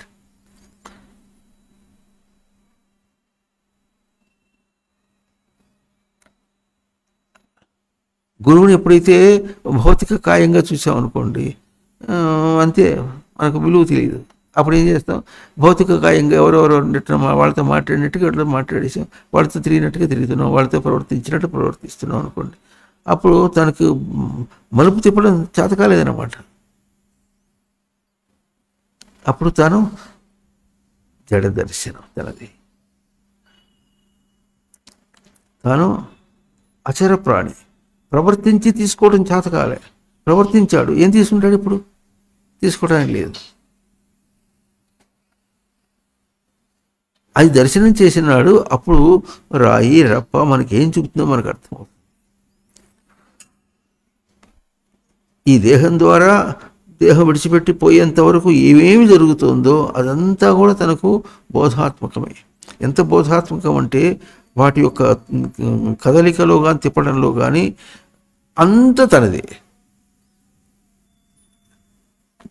తనకు దర్శనం, తనకు తన చైతన్య స్వరూపాన్ని ప్రవర్తింపచేయటం తనకు చేత కాలేదు అని తెలుస్తుంది. గబుకున ఏదైనా చేస్తున్నాం అనుకోండి, చేస్తుంటే అది తప్పుగా అయింది, అదేమో అని చెప్పి దాని మీద విసుక్కున్నావు అనుకోండి, ఆ మీద ఏమి విసుక్కుంటావు? నువ్వు ఎడు తిరిగితే అటు తిప్పితే అటు తిరుగుతా అంటుంది. లోకంలో ఎంత ఓర్పు కావాలి చూడండి. లౌకికంగా తిరిగేటప్పుడు ఓర్పు కావాలి అంటే మరి అంత ఓర్పు అయితేనే నీకు సచ్చిదానందములు ఎందు అంటే చరాచర ప్రాణుల ఎందు అని. చరాచర ప్రాణులు అంటే ప్రథితం ఆనయతి, చరం ప్రథితం ఆనయతి, అచరం ప్రథితం ఆనయతి. అచరం అంటే ప్రవర్తించి తీసుకోవటం అనేటటువంటిది అక్కడ ఏం లేకపోయినప్పటికీ కూడా ఎక్కడ ఉంటుంది? బయటదంతా కూడా ఏం తీసుకోలేనప్పుడు అంటే ఇప్పుడు తనే చేశాడు, తన గురువు దగ్గర చేశాడు. అప్పుడు శాస్త్రం తన ప్రవర్తన తను చేసుకున్నాడు. అప్పుడు శాస్త్రాన్ని తప్పు చేసుకున్నాడు. ఇప్పుడు తనకు ఆధ్యాత్మిక పీఠం లేదు. గురువులకి శిష్యులకి మొట్టమొదటిగా తెలిసి నేను శిష్యుడు అని చెప్పుకోవాలంటే చాలా గొప్ప విశేషం. అది ఆ మాట అనలేడు. ఎట్లా ఉంటుంది? ఎందుకంటే తన దర్శనమే సరిపోయింది. అక్కడ ఉంది ఏమం పరమం గుహ్యం మద్భక్తేషు. వాడు నేను సేవిస్తున్నాడు కనుక ఏం మాట్లాడలేడు. ఇంకో దాని గురించి చేస్తున్నట్టుగా ఉంటే దాని గురించి అది ఇది అని అట్లా ఇట్లాగా ఏదైనా చెప్పచ్చు.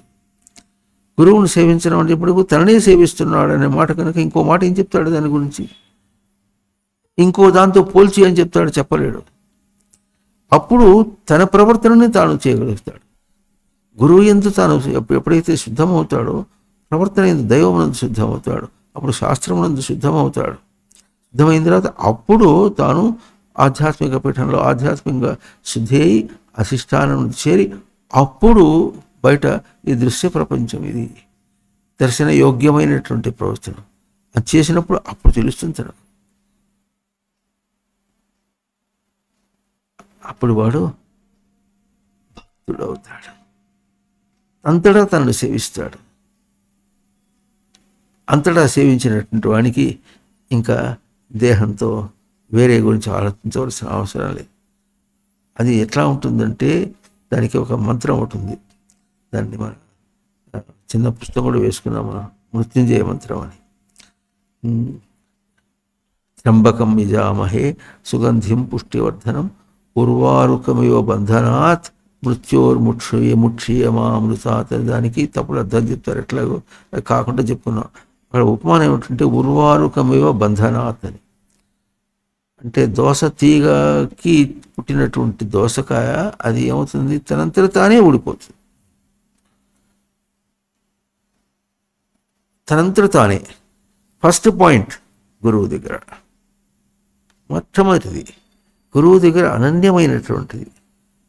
అన్యం అనే పదం ఉండకూడదు. అనన్యం అనే మాట, ఆ గురువు వేరు నేను వేరన్నాను అంటే అప్పుడు అంటే నీవు నేను అనే పదం ఎక్కడ పుట్టింది? తన దగ్గరే పుట్టింది, తన దగ్గర పుట్టింది.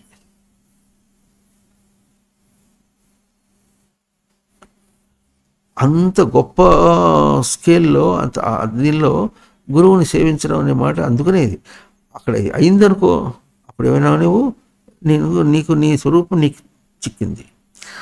చిక్కింది ప్రయోగం ఎక్కడ మొదలవుతుంది? తన ప్రవర్తన మీద, తర్వాత తన శాస్త్రం మీద.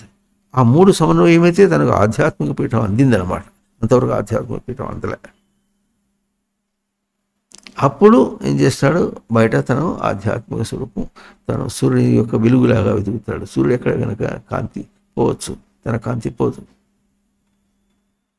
తన కాంతి పోదు అంటే తన కాంతి అవతల దాకా చేరిందా? అవతల దాకా చేరాలంటే మళ్ళీ వాడు తపస్సు చేయాలి. వాడి చేత తపస్సు చేయించగలిగాడు. అది అవన్నీ ఆ తర్వాత ఏమవుతుంది? తనకు తాను అందగలుగుతాడు, తాను ఎదుగుతాడు, తాను పూర్తిగా ఎదుగుతాడు. తన దర్శనము పూర్తిగా ఎదుగుతుంది. తన దర్శనం పూర్తిగా ఎప్పుడవుతుంది? ఈ మూడు స్థానంలో పీఠం చేసుకున్న తర్వాత అప్పుడు ఎన్నో జన్మల్లో బయటదంతా దర్శనం చేస్తే అప్పుడు తనకు పూర్ణత్వం వస్తుంది. చాలా మాట చెప్పుకున్నాం. విలువ మనకు తెలియాలి. శ్లోకంలో ఎట్లా ఉంటుంది? తే బ్రహ్మలోకేషు పరాంతకాలే పరామృతాత్. బ్రహ్మలోకములు ఎన్నున్నాయి? తాను ఎదిగినటువంటి ఎన్ని లోకములు ఉన్నాయి, ఎన్ని దర్శనములు. బ్రహ్మలోకం అంటే తన ఎదుగుట, తనకు దర్శనం కావటం బ్రహ్మలోకం.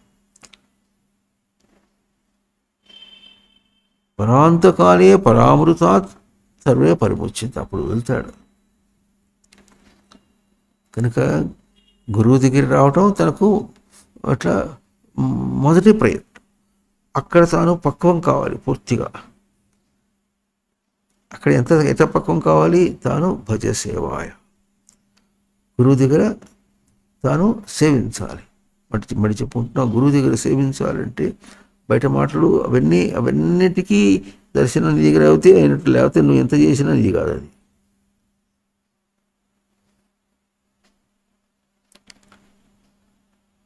ఎంత చేసినా బయట రూపాలతో చూపించి మాట్లాడకు. నువ్వు ఎంత తీసుకున్నావు? గురువు నిగరణే, గ్రహింపు వ్యక్తీకరణకి నీకు ఎటువంటి అభ్యాసం చేస్తున్నారు?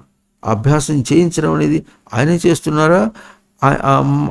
అక్కడ చేరేటప్పటికీ నీకే తెలిసి నువ్వే సర్దుకుంటావు. అర్హత ఉన్నవాడు. అందుకని గురు సన్నిధిని చేయటం అనేటటువంటిది తనకు సంస్కార శుద్ధి.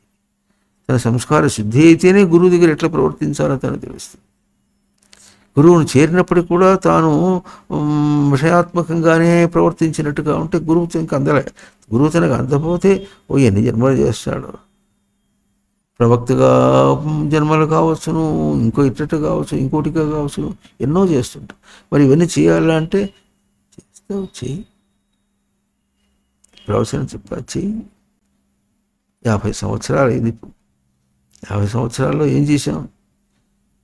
గురు దర్శనం చేస్తున్నాం. గురు దర్శనమే ఆత్మదర్శనం. అదే ఉర్వారుకమివ బంధనాత్. అట్లా తీగ నుంచి తనంతట తాను ఎక్కడ తెగుతుంది. అట్లాగే మన పాట మనం చేసుకుంటూ పోతుంటే మనం ఎక్కడ తెగాలో అక్కడ తెగుతాం, సరిపోతుంది. చేస్తున్నాం అనద్దు, తెలుసనద్దు, తెలియదనద్దు, చేస్తున్నా అనద్దు, చేయట్లేదనద్దు, ఏమనద్దు. అనన్యమైన, అది కూడా అన్యమే. చేస్తున్నానా అన్యమే, చేయట్లేదన్నా అన్యమే, తెలిసిందన్నా అన్యమే, తెలియదన్నా అనన్యమే. ఎట్ట కట్టేస్తారు? అది కట్టేశారు, గురువు నన్ను కట్టేశారంటే అందుకోలేవు గురువుని. అదేదో ఎట్లా ఉంటుందనంటే మనకు తెలియకుండా లోకంలో ఎట్లా ఉంటుంది, గౌకన యవనం వచ్చేటప్పటికి ఆడమ్మాయిని చూసేటప్పటికి ఎట్లా తనకు తెలియకుండా ఎట్లా అయితే దానిలో అక్కడ పోయి చేరిపోయాడు అనుకుంటాడో అట్లా నీకే గనక జిజ్ఞాస ఉంటే గురువులు అట్లా చేరిపోతావు అనన్యంగా. మొదట్లో కొంచెం అర్థమైనట్టుగా ఉంటుంది, తర్వాత కొంతకాలం అయిన తర్వాత అప్పుడు ఏమవుతుంది, ఆయన ఫెమిలియారిటీ బ్రీడ్స్ కంటెంప్ట్ అని ఒక సామెత ఒకటి ఉంది. పరిచయం అయినప్పటికీ మళ్ళీ ఇది ఇంతే కదా, ఆయన కూడా ఇంతే కదా, ఏదో ఒక విషయం వస్తుంది. ఆ విషయంలో మళ్ళీ తనకేదో కొంచెం తెలిసినట్టుగా ఉంటుంది, అవతల ఆ విషయం ఆయనకు తెలియనట్టుగా అనిపిస్తుంది. నీకు తెలిసిందన్నా అబద్ధమే, ఆయన తెలియదన్నా అబద్ధమే, రెండో అబద్ధమే. దేనికి అబద్ధము? బద్ధం కాదు, తనకు తన దర్శనానికి బద్ధం కాదు. అందువల్ల ఎట్లా ఉంటుంది, సాధకుడైన వాడు ముందు గురువు దగ్గర తను తాను ఎట్లా దర్శనం చేసుకుని పోతాడో అక్కడ మొదలైతే, అక్కడ సరిగా అయితే అప్పుడు పురోగతి. అంతవరకు పురోగతి కాదు. అంతవరకు తనకు తన ప్రవర్తన దైవం అర్థం కాలేదు, శాస్త్రం కూడా అర్థం కాలేదు. శాస్త్రం గురించి ఇంత చెప్పినట్టుగా తత్వమసి అందరికీ చెప్పాడు, తనేమో ఫోటో వేసుకున్నాడు.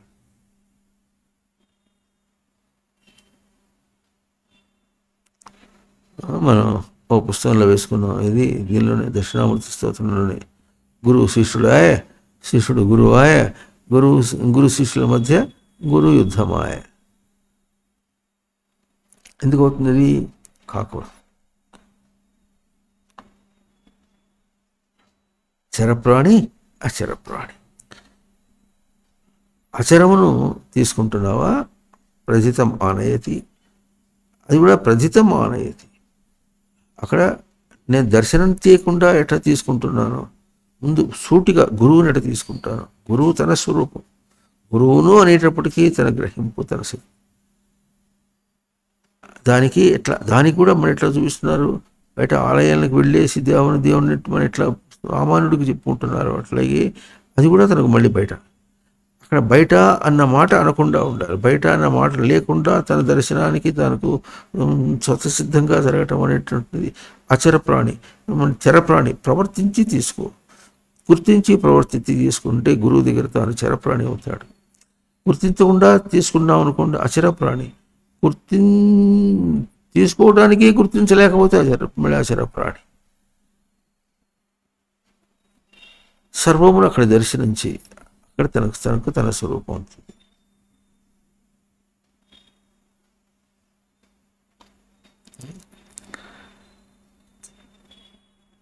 చెప్పండి. ఇప్పుడు మనకు కావాల్సింది అంటే ఎట్లా చెప్పుకుంటున్నా, ఇప్పుడు ఏమి తపస్సు అది పరమ రహస్యం. ఆ రహస్యము తనకు ఎట్లా ఒలుచుకుని వస్తుంది, ఆ సంవరణ ఎట్లా దాడుతాడంటే సేవ చేత. భక్తుడై తన దాకా రావాలి, తను సేవించాలి. తను సేవించడానికి మొట్టమొదటి స్వరూపం గురువుని సేవించడం. గురువును అనే పదానికి మళ్ళీ గబుక్కని బయట మాట్లాడావు, నీ గురువు లేడు. బయట కనిపించాడంటే బయటగా స్వరూపంగా అంటే నీ గురువు అందుకోవాలి, నువ్వు అందుకుంటే వేరుగా ఉంటుంది.